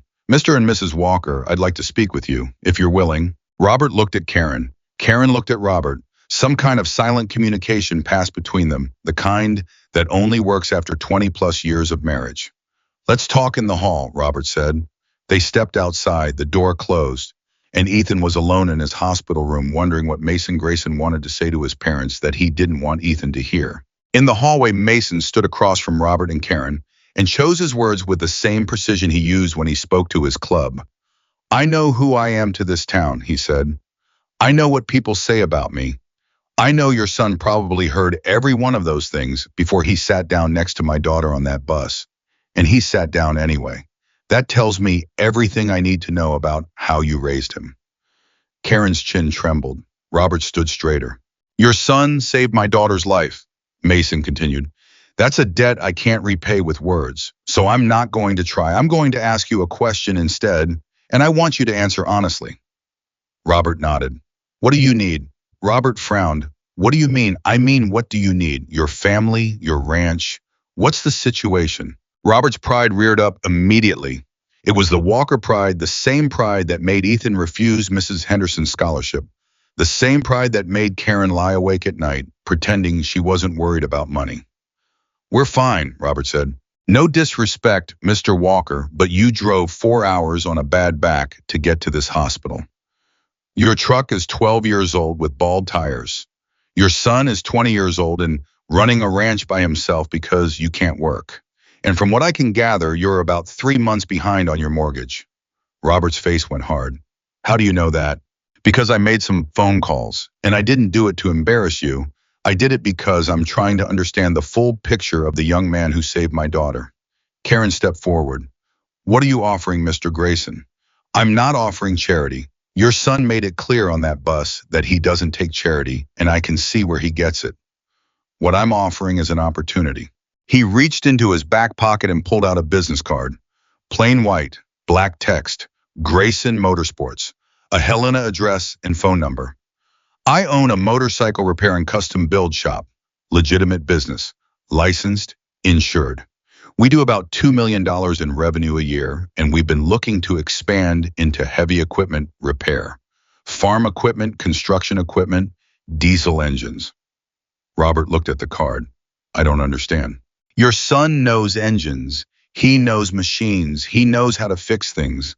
Mrs. Henderson told me he's the only student in her class who can rebuild a carburetor from memory. I need someone who can help me build out the heavy equipment division. I'm offering him a real job with real pay, with a path to partnership if he earns it. Partnership, Karen said. This is not pity. This is not gratitude dressed up as business. Your son has skills I need. I have resources he needs. That's called a deal. And in my experience, the best deals are the ones where both sides walk away better than they came in. Robert stared at the business card for a long time. His jaw worked. His eyes were bright. Why would you do this? Robert asked. You don't know us. I know your son, and your son is the kind of person who walks into a blizzard for a stranger. That tells me more about your family than 20 years of knowing you ever could. Karen took the card from Robert's hand. She held it like it was made of something precious. We'll talk about it, she said, as a family. That's all I'm asking. Mason shook Robert's hand. He shook Karen's hand. Then he turned to walk back to Lily's room. Mr. Grayson, Robert called. Mason stopped. Your daughter, on the mountain. She kept my son alive too. He told us. She wouldn't let him give up. Mason turned back. Yeah. Yeah, so maybe we're even. Your girl saved my boy, and my boy saved your girl. Mason looked at Robert Walker, a broken-down rancher, leaning on a cane standing in a hospital hallway at midnight, still holding on to his dignity with both hands, and he recognized something. He recognized himself. A different version, a different path, but the same core, a man who'd been knocked down by life and refused to stay down, a man who kept getting up because other people depended on him, a man whose pride was both his greatest strength and his most dangerous enemy. We're not even Mr. Walker, Mason said, because what your son did walking into that storm alone with nothing for someone he'd known for 6 hours, that's not something you balance on a ledger. That's something you carry with you for the rest of your life. He walked away. Robert stood in the hallway and watched him go. Then he looked at Karen. Did that just happen? He said. Yeah, she said. That just happened. The president of the Hells Angels just offered our son a job and partnership. Robert shook his head slowly. Ethan's going to have some thoughts about this. Ethan's going to say no. Probably. And then we're going to tell him to think about it. Probably. Karen took her husband's arm. Let's go sit with our son. They walked back into Ethan's room. He was lying in bed staring at the ceiling, his bandaged hands resting on his chest. What did he say? Ethan asked immediately. He said thank you, Karen said. He could have said that in here. He also said some other things. What other things? Karen sat down. Robert sat down. They looked at each other. Then Karen told him everything. Ethan listened without interrupting. His face didn't change. His breathing didn't change. When she finished, he was quiet for a full minute. No, he said. Ethan, I didn't walk into that blizzard to get a job offer, Mama.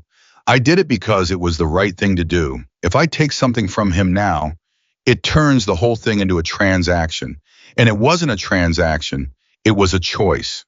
It's not a transaction. He was very clear about that. I don't care how he framed it. That's how it'll look. That's how it'll feel. The farm boy saved the biker's daughter and got rewarded for it.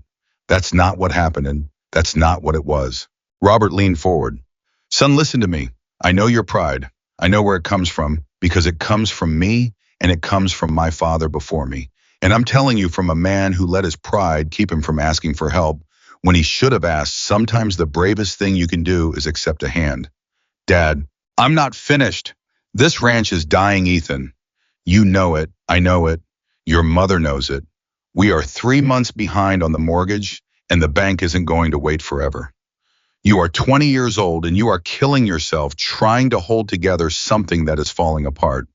And now a man is standing in front of you offering you a lifeline, not because he pities you, but because he respects you. And your first instinct is to say no. My first instinct is to keep my integrity. Your integrity is not at risk. Your farm is. The room went silent. The monitor beeped. Karen's hand covered her mouth. Robert and Ethan looked at each other. Father and son, two stubborn Walker men staring across a hospital bed, both right and both wrong at the same time. I'll think about it, Ethan finally said. That's all I'm asking, Robert said. And he realized as the words came out that he'd just said exactly what Mason Grayson had said. Two different men, two different worlds, same words. Maybe that meant something. The next morning, Lily came to Ethan's room.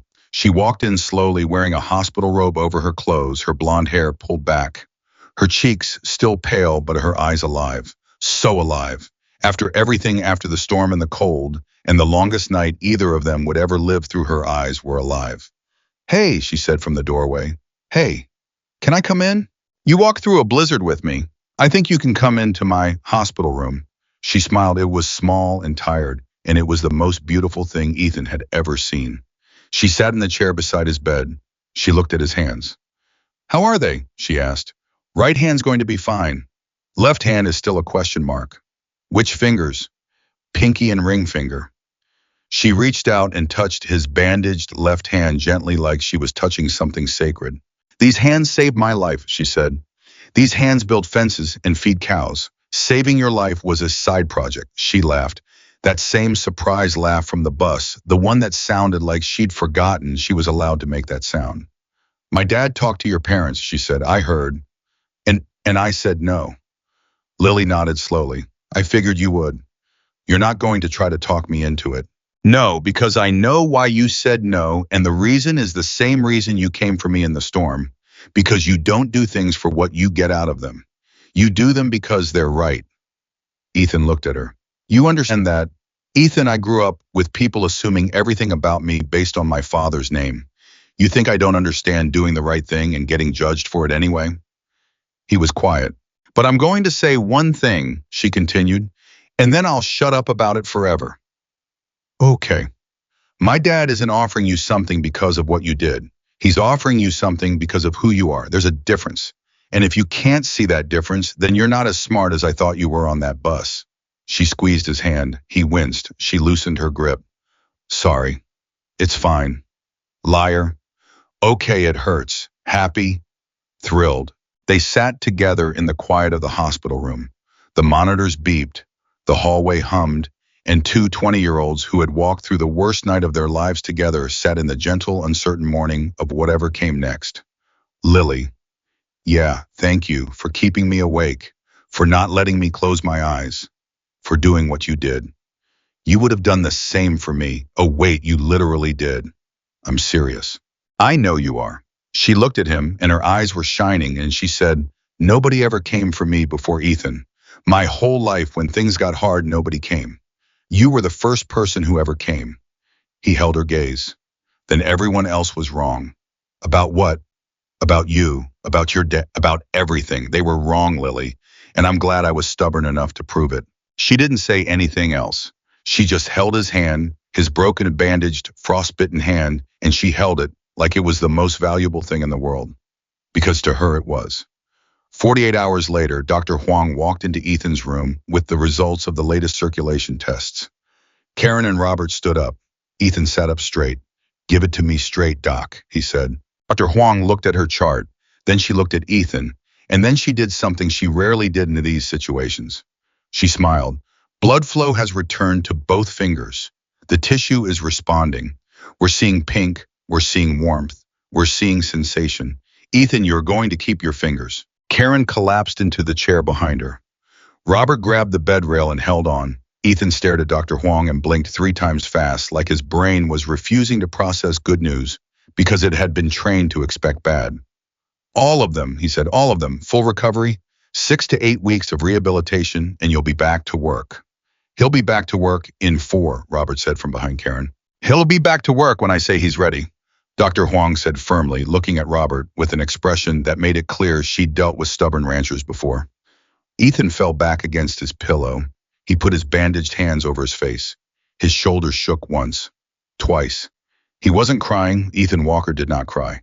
But if his eyes were wet behind those bandages, nobody in that room was going to call him on it. Karen reached over and pulled his hands down and held his face and kissed his forehead. And for just a moment, he was 5 years old again, and the world was simple, and his mother could fix anything. "You stupid, brave, beautiful boy." She whispered the same words she'd said when he was unconscious. The same words she'd say for the rest of her life whenever she looked at him. "You stupid, brave, beautiful boy." Down the hall, Lily Grayson heard the news from a nurse. She closed her eyes, she pressed her palms together, and she whispered a thank you to whatever force in the universe had decided that the boy who walked into the storm deserved to walk out whole. And in the parking lot, sitting in his battered Ford, Mason Grayson got a text from Lily that said, "He's keeping his fingers." Mason set his phone down on the dashboard. He gripped the steering wheel with both hands. He lowered his head until his forehead touched his knuckles. And the president of the Hells Angels, the man who feared nothing and nobody, sat in his truck and thanked God for a farm boy from Montana. Ethan was discharged from St. Francis Hospital on a Thursday morning, 6 days after they'd pulled him off that mountain. His right hand was unwrapped, pink, and healing, the skin tender but functional. His left hand was still bandaged, the fingers swollen and sensitive, but alive. All 10 fingers. Dr. Huang had called it remarkable. The nurses had called it lucky. Ethan didn't call it anything. He just flexed his fingers slowly, one by one, feeling the sting and the stiffness and the deep ache of tissue rebuilding itself. And he was grateful in the quiet way that men like him were grateful, without performance, without announcement, just a private acknowledgement between himself and whatever kept the world turning. Karen drove him home. Robert sat in the back seat, his cane between his knees, watching his son through the rearview mirror. Nobody talked for the first hour. The highway unrolled beneath them, the mountains shrinking behind them, Montana opening up flat and wide and cold. "You hungry?" Karen asked. "Yeah. There's a diner in about 20 miles. Mama, I just want to go home." Karen nodded. She drove faster. When the truck turned onto the dirt road that led to the Walker Ranch, Ethan leaned forward in his seat. His eyes moved across the property the way they always did, checking, assessing, cataloging. The fence along the east pasture was sagging again. The barn door was hanging at an angle, which meant the top hinge had finally given out. The cattle were clustered near the south water trough, which meant the north trough had frozen over while he was gone. 6 days away, and the ranch was already sliding. "I'll fix the barn door tomorrow," Ethan said. "You will not," Karen said. "You'll rest." "The hinge is gone, Mama. If we get wind tonight, that door is coming off completely." "Then it comes off. You are not working with those hands for at least 2 more weeks. That is not negotiable." Ethan opened his mouth to argue. "Boy, your mother said not negotiable," Robert said from the back seat. "And I've been married to her long enough to know what that means." Ethan closed his mouth. They pulled up to the house. Ethan got out of the truck and stood in the yard, breathing in the cold air, the smell of hay and dirt and cattle and everything that meant home. His body hurt. His hands throbbed. His muscles felt like they'd been wrung out and hung up to dry. But he was home. He walked into the kitchen and stopped. The table was covered in mail. Not just bills, though there were plenty of those. Letters, cards, handwritten envelopes, dozens of them. "What is this?" he asked. Karen came in behind him. "They started arriving 2 days ago, from people in town, from people at the school, from people we've never met." Ethan picked up the nearest envelope with his good hand, opened it. Inside was a card with a mountain on the front. He read the handwritten message inside. Dear Ethan, you don't know me, but my daughter goes to your school. She told me what you did on that mountain. I just wanted you to know that there are people in this town who see you. God bless you and your family. Margaret Dunlap.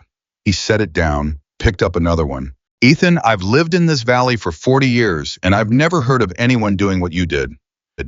You're a credit to your family and this community. If you ever need anything, my door is open.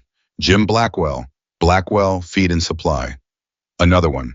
To the Walker family, we heard about Ethan's bravery, and we want you to know our church has taken up a collection to help with medical bills. It's not much, but it's from the heart. First Baptist Church of Helena. Ethan put the card down. He stared at the pile. There had to be 50 or 60 letters. There are more in a box by the door, Karen said quietly, and people have been calling. The phone hasn't stopped. I don't understand, Ethan said. Robert limped into the kitchen. He lowered himself into a chair and looked at his son. What don't you understand? These people don't know me. Half these names I've never even heard before. They know what you did. I didn't do it for them. That's why they're writing Ethan. Because you didn't do it for them. Because you didn't do it for anyone. You did it because it was right. And in a world where most people just look the other way, that means something. Ethan stood in his kitchen, surrounded by letters from strangers, and felt something he didn't have a name for. It wasn't pride. It wasn't satisfaction. It was something stranger. Something uncomfortable. The feeling of being seen by people who had never looked at him before. For 20 years, he'd been invisible. Now everyone was watching, and he didn't know what to do with that. The phone rang at 7 that evening. Karen answered. Walker residence. Mrs. Walker, this is George Harmon, editor of the Montana Valley Tribune. I'm calling about your son, Ethan. We'd like to run a feature story about... No, Karen said. Ma'am, the public interest in this story is... I said no, my son is not a news story. He's a 20-year-old boy who needs rest and privacy. Please don't call again. She hung up. The phone rang again 10 minutes later. Different number, different outlet, same request. Karen unplugged the phone. This is going to get worse before it gets better, Robert said from his chair. Then they can get worse without our phone number. But it did get worse because the story had already spread beyond the valley. What Ethan didn't know, what none of the Walkers knew yet, was that someone on the rescue team had posted a photo on social media. Not a photo of Ethan or Lily, but a photo of the snow shelter. The tiny, crude, hand-built wall of packed snow beneath the pine tree, with bloodstains on the top where Ethan's knuckles had split open while building it. The caption read, a 20-year-old farm kid built this with his bare hands in a blizzard to save a girl he barely knew. No tools, no training, just heart. The post went viral in 48 hours. By the time Ethan was sitting in his kitchen reading cards from neighbors, that photo had been shared over 200,000 times. News outlets from Billings to Boise to Seattle had picked it up. Someone had dug up Ethan's school photo, the one where he was wearing a flannel shirt and looking slightly annoyed, and it was everywhere. Local news ran it, national news ran it, CNN ran a 30-second segment with the headline, Montana farm boy risks life to save classmate in deadly blizzard. And then the other shoe dropped. Someone identified Lily's father. The connection hit the internet like a match on gasoline. The farm boy and the Hells Angels' daughter. The poor kid and the biker princess. The boy nobody noticed and the girl everyone feared. It was the kind of story that wrote itself, and every outlet in the country wanted a piece of it. Mason Grayson saw the coverage first. He was sitting in his shop in Helena when Frank walked in and set a phone on his workbench. You need to see this, Frank said. Mason looked at the screen, a national news website. The headline read, Hells Angels leader's daughter rescued by lone student in mountain blizzard. Below it, side by side, were photos of Lily and the Hells Angels logo. Mason's face went cold. They're using her name, he said. Her name, her photo, your name, the club's name, everything. Where did they get her photo? Social media, yearbook. It doesn't matter where they got it, Mason, it's out. Mason stood up. His hands were shaking, not with fear, with rage, the kind of deep, controlled rage that men like Mason had learned to channel instead of release, because releasing it led to consequences that couldn't be undone. She's 20 years old, Frank. She just survived a blizzard. She almost died on that mountain, and they're turning her into a headline. I know. They're not telling her story. They're telling a story about me, about the club. They're using my daughter to sell clicks about the Hells Angels. I know Mason. Mason picked up the phone and threw it. Not at Frank, at the wall. It shattered against the cinder block and fell in pieces on the concrete floor. Frank didn't flinch. He'd seen Mason throw things before. He'd learned that Mason threw objects, so he didn't throw people. What do you want to do? Frank asked. I want to talk to my daughter. He called Lily. She answered on the first ring. Hey, Dad. Baby girl, have you been online today? A pause. Yeah. How much have you seen? Enough. Are you okay? Another pause. Longer this time. People at school are texting me. People who never talked to me before. People who avoided me for years. Now they all want to be my friend. They all want to hear the story. They all want to know what it was like. What did you tell them? Nothing. I haven't answered any of them. Good. But Dad, there are reporters too. Two of them came to the campus. They were waiting outside my class. They asked me about you, about the club, about what it's like being a Hells Angels daughter. Mason closed his eyes. His hand gripped the edge of the workbench until his fingertips went white. They didn't ask how I was, Lily continued. They didn't ask if I was okay. They didn't ask about Ethan. They asked about you, because that's all anyone ever cares about. Lily, my whole life, Dad, my whole life I've been the Hells Angels daughter.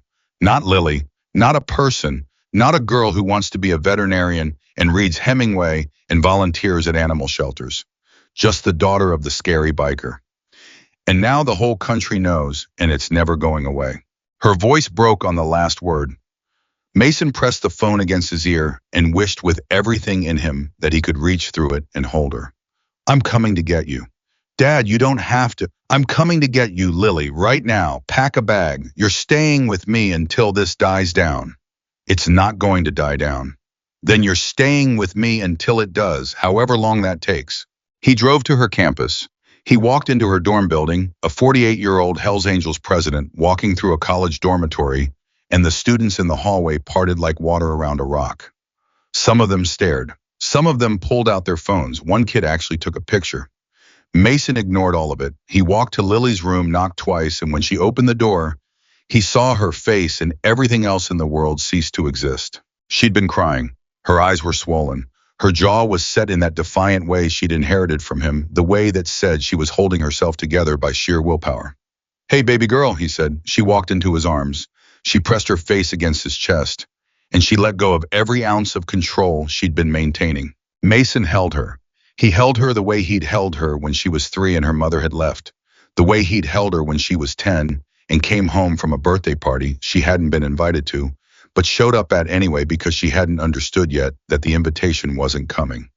The way he'd held her on the mountain when he thought he had lost her forever. I've got you, he said. Daddy's got you. Back at the Walker Ranch, the media storm was hitting too.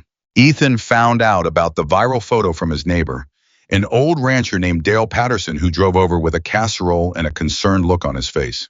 Son, you're all over the internet. Ethan stared at him. The what? The internet. Your pictures everywhere. That snow shelter you built.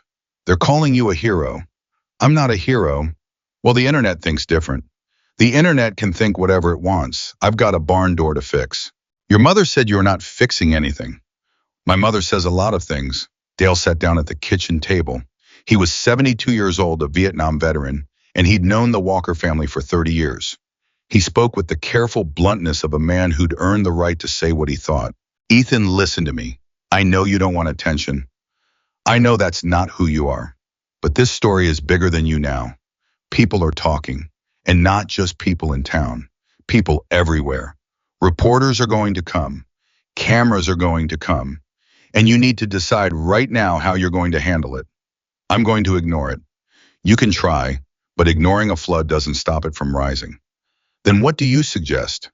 I suggest you talk to Mason Grayson. Ethan frowned. Why? Because he's been dealing with public attention his whole life. Good and bad. He knows how this game works. And whether you like it or not, your name and his name are tied together now. The way you handle this affects his daughter. That landed. Dale saw it hit. I don't have his number, Ethan said. I do, said a voice from the doorway. Karen stood there with a business card in her hand, the card Mason had given them at the hospital. Grayson Motorsports. She set it on the table in front of Ethan. He looked at it for a long time, then he picked it up and dialed the number. Mason answered on the second ring. This is Mason. Mr. Grayson, this is Ethan Walker. A beat of silence. Then, and I was hoping you'd call.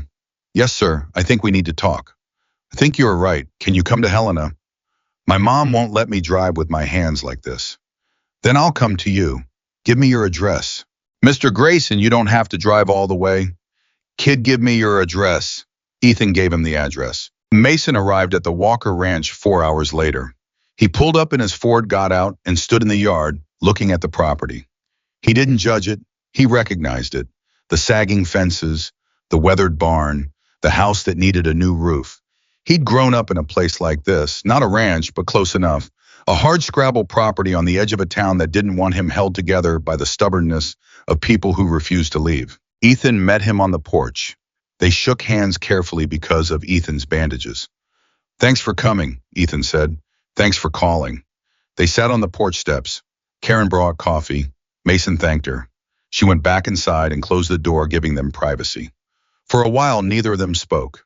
They drank coffee and looked out at the land. Your ranch is in trouble, Mason said. Not a question.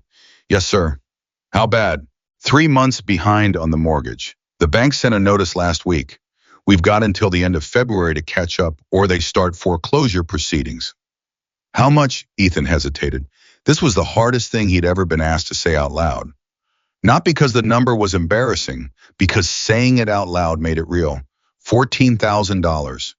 Mason nodded slowly. And after that, even if you catch up, can you keep it going? I don't know. Dad can't work the way he used to. I'm doing it alone. And alone isn't enough. I can keep the cattle alive and the fences standing, but I can't grow anything. I can't build anything. I'm just holding on. How long have you been just holding on? Since I was 17.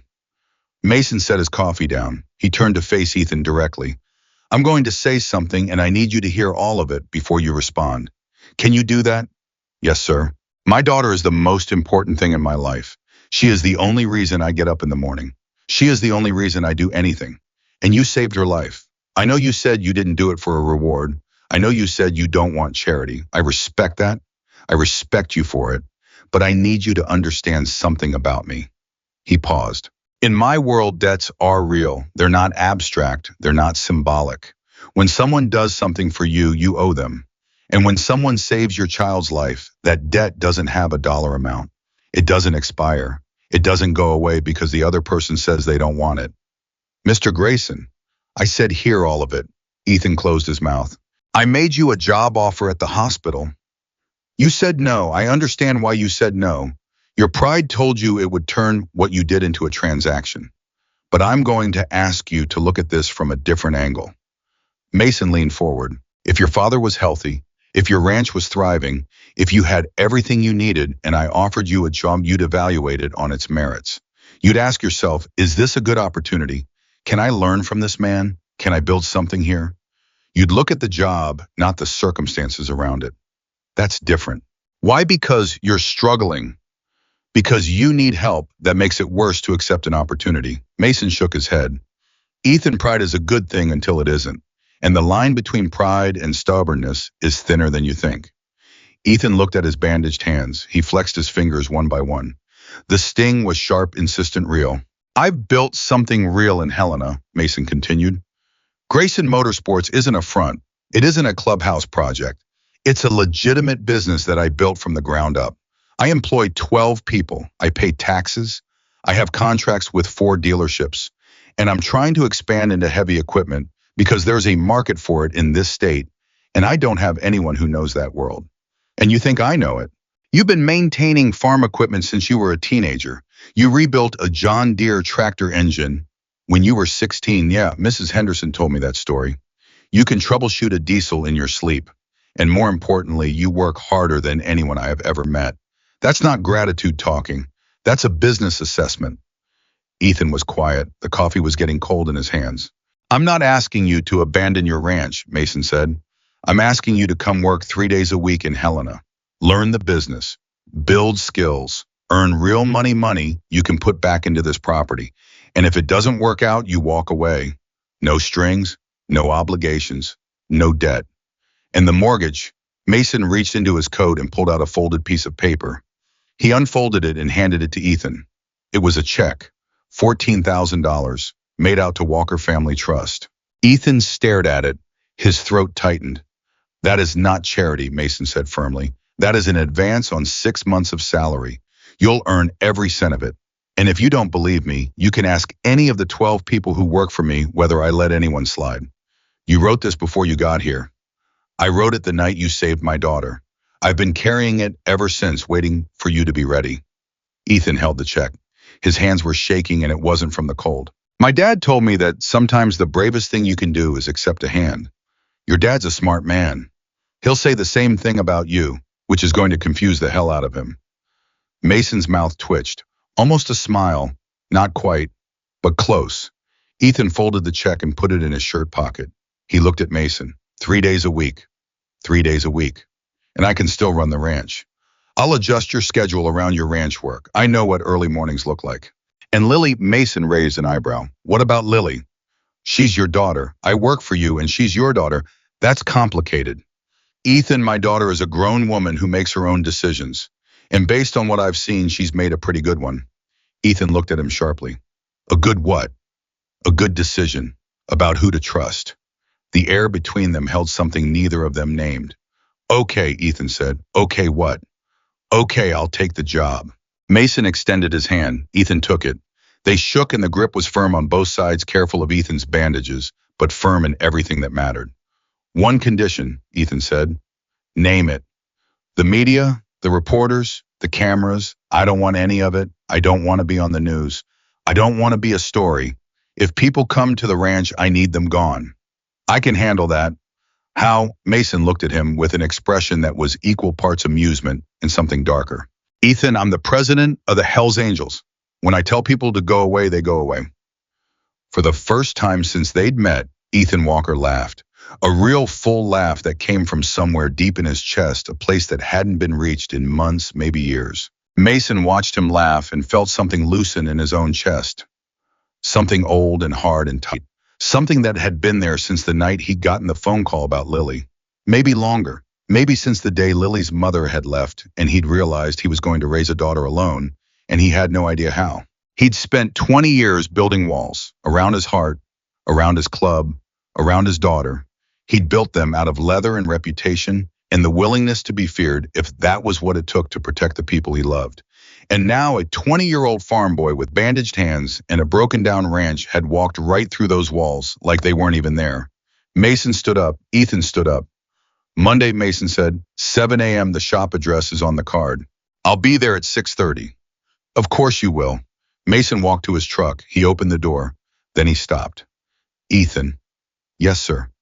That night on the mountain, when Lily asked you why you came back for her, what you said, because nobody deserves to die alone. Did you mean that every word? Mason nodded. He got in his truck and closed the door. Through the open window, he said one more thing. My daughter was right about you. Right about what? She said you were different. She was right. He drove away. The truck kicked up dust on the dirt road and Ethan watched it go until it disappeared. Then he went inside.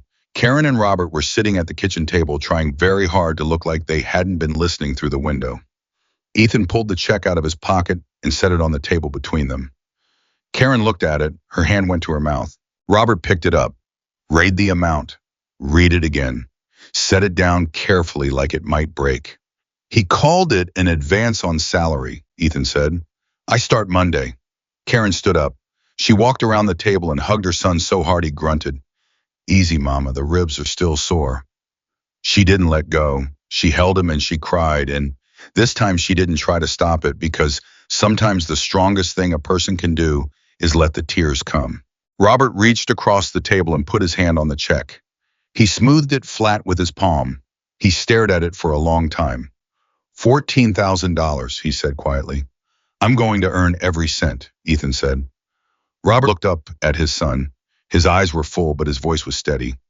You already did, son. You earned it on that mountain. Everything that comes after is just the world catching up to what you're worth. Ethan sat down at the table. He picked up one of the letters from the pile, a letter from a woman in Billings he'd never met, and he read it again. Then he set it down and picked up another. And another. 57 letters from strangers who'd heard what he did. 57 people who'd taken the time to sit down and write by hand to a boy they'd never met because something about his story had reached into their chests and grabbed hold. I thought about Lily's words at the hospital.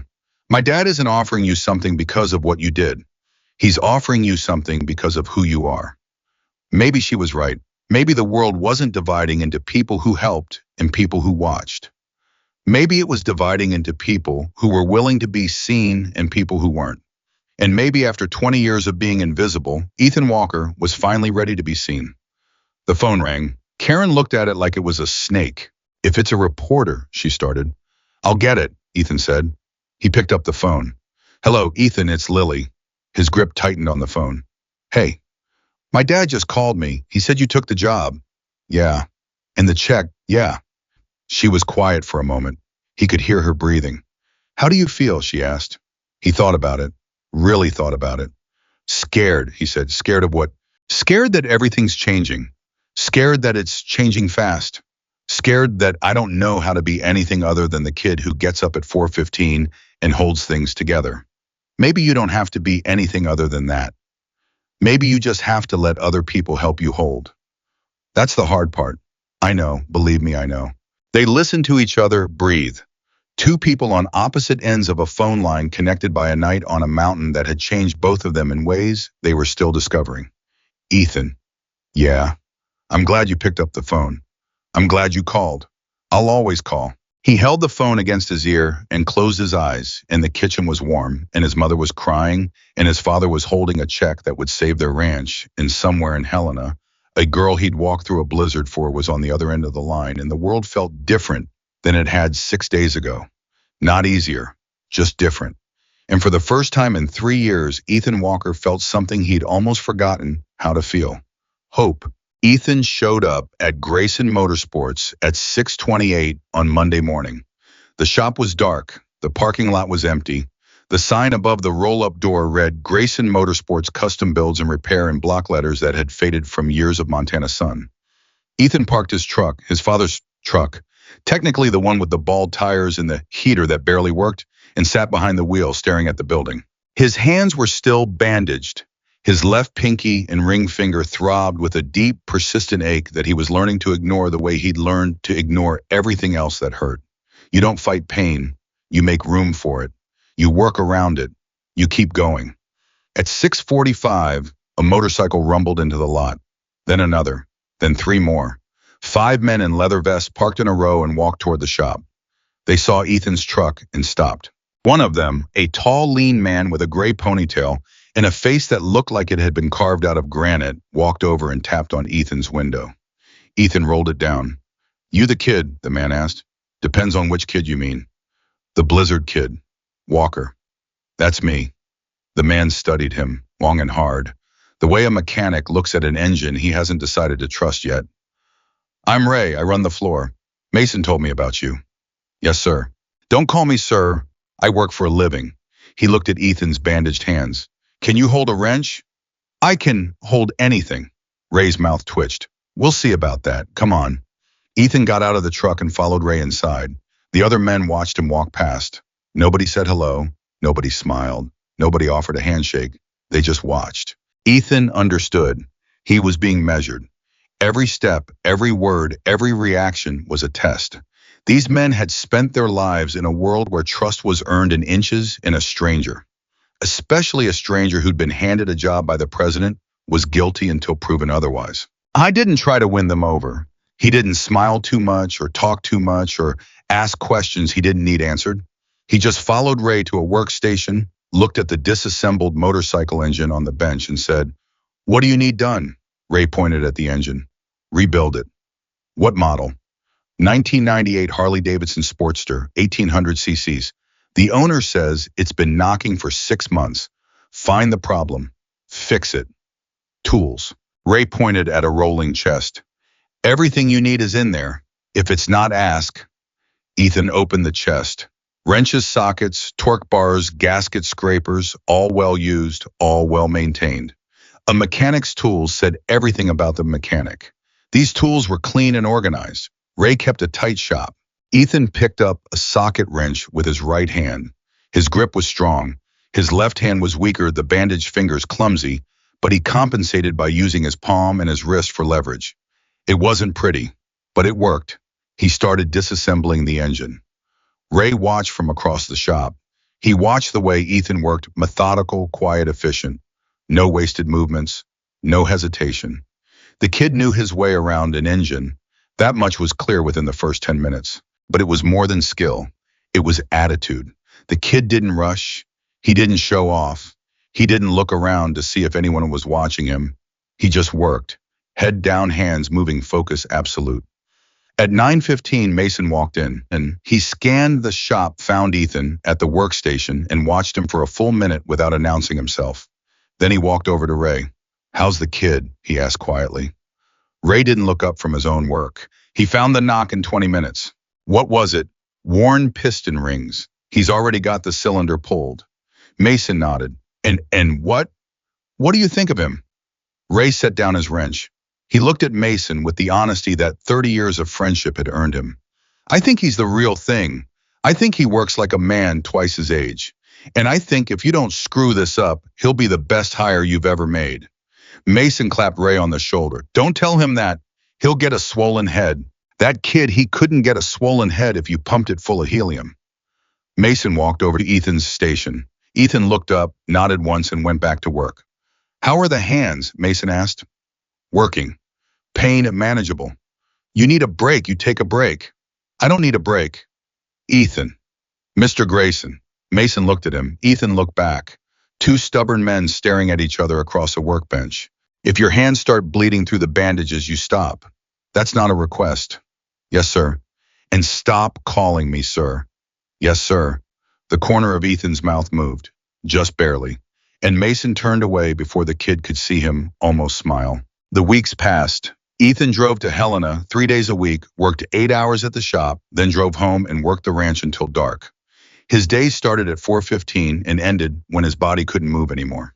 He lost weight. He gained muscle. His hands healed slowly, stubbornly, the way everything about Ethan Walker happened. By the end of the first month, the other men at the shop had stopped watching him with suspicion. By the end of the second month, they'd started talking to him. By the end of the third month, Ray told Mason something that nobody expected. "The kid corrected my torque specs on a transmission rebuild yesterday." Was he right? He was right, and he was polite about it, which is worse. I can handle being wrong. I can't handle being wrong and having some 20-year-old be nice about it. Mason laughed. It was the first time Ray had heard Mason laugh in months. The ranch stabilized. The mortgage was caught up. Ethan used his earnings from Grayson Motorsports to replace the barn door hinge, fix the east fence again, and buy a used tractor to replace the one that had crippled his father. Robert Walker stood in the yard and watched his son drive the new tractor off the trailer, and he cried. He turned away so Ethan wouldn't see, but Karen saw, and she put her hand on his back and let him have his moment. "That's our boy," she said. "That's his grandfather's boy," Robert said. The town changed too, slowly. The way small towns change, not through announcements or declarations, but through 1,000 small shifts in perception. People who'd called Ethan Farm Boy now called him by his name. People who'd crossed the street to avoid Lily Grayson now nodded at her in the grocery store. It wasn't perfect. Some people still whispered, some people still judged. But the whispers were quieter now, and the judgments were losing their power. Because it's hard to fear someone when you know their story. And the story of the farm boy and the biker's daughter had spread so far and so deep that it had changed the way the whole town looked at both of them. Mrs. Henderson retired at the end of the school year. At her farewell dinner, she gave a speech that nobody expected. In 32 years of teaching, she said, "I have learned one thing: you never know which student is going to change the world. It's never the one you expect. It's never the loudest or the smartest or the most popular. It's the one sitting in the back row, not saying a word, waiting for the moment when doing the right thing matters more than being safe." She looked directly at Ethan, who was sitting at a back table trying very hard to be invisible. "Ethan Walker, you could stop hiding. The back row is closed." The room laughed. Ethan turned red. Lily, sitting beside him, squeezed his hand under the table. His left hand, the one with the scars. He squeezed back. 6 months after the blizzard, Mason called Ethan into his office. Ethan sat down across from the desk and waited. Mason was holding a folder, and he had the look on his face that Ethan had learned to recognize, the look that meant he was about to say something important and was choosing his words carefully. "I've had my lawyer draw up papers," Mason said. "Papers for what?" "Partnership, 20% stake in Grayson Motorsports. You'd own a fifth of the business. You'd have a voice in decisions. You'd share in profits." Ethan stared at him. "It's been 6 months. I know how long it's been. You don't give someone 20% of a company after 6 months. I do when that someone has increased my heavy equipment revenue by 40% in half a year. I do when every single mechanic on my floor tells me he's the hardest worker they've ever seen. I do when I trust him with my business and my daughter, and he hasn't let me down on either count." "Mason, you've stopped calling me Mr. Grayson. That's progress." "Mason, this is too much." Mason leaned forward. "Ethan, let me ask you something. That night on the mountain when you decided to walk into the blizzard, did you stop and think about whether it was too much? Did you calculate the risk and decide it was reasonable? Or did you just know it was right and do it?" Ethan was quiet. "That's what I thought. You didn't measure it. You didn't weigh it. You just acted. Because that's who you are. Well, this is who I am. When I see something worth investing in, I invest. And you, Ethan Walker, are the best investment I've ever made." He pushed the folder across the desk. Ethan opened it. "Read the first page. Read the second." His eyes moved across the legal language, and his hands, his scarred, healed, capable hands, held the paper steady. "I need to talk to my parents," he said. "Take all the time you need." Ethan stood. He walked to his door. Then he stopped and turned back. "Mason. Yeah.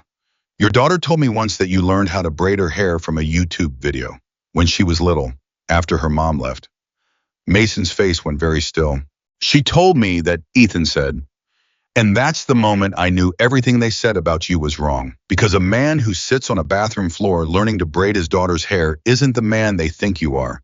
He's the man I know you are." Mason's jaw worked. His eyes were bright. He didn't speak. "Thank you," Ethan said, "for the bomb, for the check, for the partnership, but mostly for trusting me with your daughter. I know that's the hardest thing you've ever done." "Second hardest," Mason said, his voice rough. "The hardest was learning the French braid. I still can't get the sides even." Ethan laughed, and Mason laughed. And in that small office in Helena, two men who the world had tried to define, one as dangerous, one as worthless, sat in the wreckage of every wrong assumption anyone had ever made about them, and laughed until their eyes were wet. Ethan took the partnership. He worked the shop 3 days a week and the ranch 4. Robert's health improved not because of medicine, but because the weight had been lifted. The ranch wasn't dying anymore. The mortgage was paid. The fences were fixed. The herd was growing. And Robert Walker, for the first time in 3 years, sat on his porch in the evening and watched the sun go down without the taste of failure in his mouth. "You did good, Robert," Karen said, sitting beside him. "I didn't do anything. Ethan did it all. You raised him. That's not nothing. That's everything." Lily graduated from her pre-veterinary program in May. Mason sat in the front row. He wore a clean shirt, no vest, and he clapped louder than anyone in the auditorium when her name was called. The parents on either side of him didn't move away. One of them, a woman who'd pulled her child out of Lily's birthday party 12 years ago, leaned over and said, "You must be very proud." Mason looked at her. He recognized her. He remembered. "I've always been proud," he said. "The difference is now you're paying attention." The woman looked away. Mason turned back to the stage and watched his daughter accept her diploma, and he didn't care about the woman or her guilt or her 12 years too late kindness. He cared about Lily, only Lily, always Lily. After the ceremony, Lily found Ethan in the parking lot. He was leaning against his truck, a new truck bought with his own money, the first new thing he'd ever owned, and he was holding a small wrapped box. "What's that?" she asked. "Graduation present." "You didn't have to open it." She unwrapped it. Inside was a worn, dog-eared copy of The Old Man and the Sea, the same edition, the same cover. She opened the front page and saw handwriting she didn't recognize. "To my grandson Ethan, read this when the world tries to break you. Remember, a man can be destroyed, but not defeated. Grandpa Walter, 2016. Lily looked up. Her eyes were full. This was your grandfather's, she said, and now it's yours. Ethan, I can't take this. You already did. That's how giving works. She held the book against her chest. She looked at this boy, this man who had walked into a storm for her, who had given her his coat, while he froze, who had built a wall with his bare hands to keep her alive, who had refused every reward until the world convinced him he deserved one. You're still different, Ethan Walker, she said. You keep saying that because it keeps being true. She kissed him right there in the parking lot, in front of the graduates and the parents and the professors and the whole watching world. She kissed the farm boy who nobody had noticed, and he kissed the biker's daughter who everyone had feared, and for one perfect moment, every judgment, every whisper, every wrong assumption fell away and left nothing but two people who had found each other in the worst possible place and held on. Mason saw it from across the parking lot. Frank was standing next to him. You okay with that? Frank asked. Mason watched his daughter kiss the boy who'd saved her life. He watched her hold a dead man's book against her heart like it was made of gold. He watched her smile the way she used to smile before the world taught her not to. Yeah, Mason said, I'm okay with that. Never thought I'd see the day. Neither did I, but that kid earned it. He earned more than that. I know, that's what scares me. Frank laughed. Mason didn't, but the corners of his mouth lifted just barely, and that was as close to joy as Mason Grayson ever let himself show in public. A year later, on the anniversary of the blizzard, Ethan drove up to the mountain. He went alone. He parked at the ranger station and hiked down through the trees to the spot where he'd found Lily. The pine tree was still there, massive, ancient. Its branches swept low to the ground, the same branches that had sheltered them that night. The snow wall was gone, of course. Nature had reclaimed it months ago. But if he looked closely, he could see the place where he'd dug. The earth was slightly different there, disturbed, changed. The way all ground is changed when something important happens on it. He stood there for a long time. He thought about the boy who'd walked into that storm a year ago, a boy with nothing, no money, no future, no hope. A boy who got up at 4:15 every morning and held the world together with his bare hands because nobody else was going to do it. That boy was gone, not erased, not forgotten, transformed. I thought about his grandfather, about the old man's voice in the wind that night, guiding him through the storm. About the book inscription, a man can be destroyed but not defeated. He thought about Lily shivering beneath this tree, whispering, why did you come back for me? With a voice made of frost and fading hope. He thought about Mason standing in a hospital room, his massive hands trembling, saying thank you, like the words cost him something. I thought about his father holding a check in the kitchen, smoothing it flat with his palm. He thought about his mother calling him a stupid, brave, beautiful boy. He thought about Mrs. Henderson telling him the back row was closed. He thought about 57 letters from strangers. He thought about a three-legged pit bull named Biscuit who didn't know he was supposed to be broken. He put his hand on the pine tree. The bark was rough and cold under his scarred fingers. He pressed his palm flat against it and closed his eyes. Thank you, he said, to the tree, to the mountain, to the storm that had tried to kill him and had instead given him everything. Then Ethan Walker turned around, walked back up the mountain, got in his truck, and drove home. Because the cows needed feeding, the fences needed fixing. The morning was coming. And the boy everyone underestimated had become the man nobody would ever overlook again.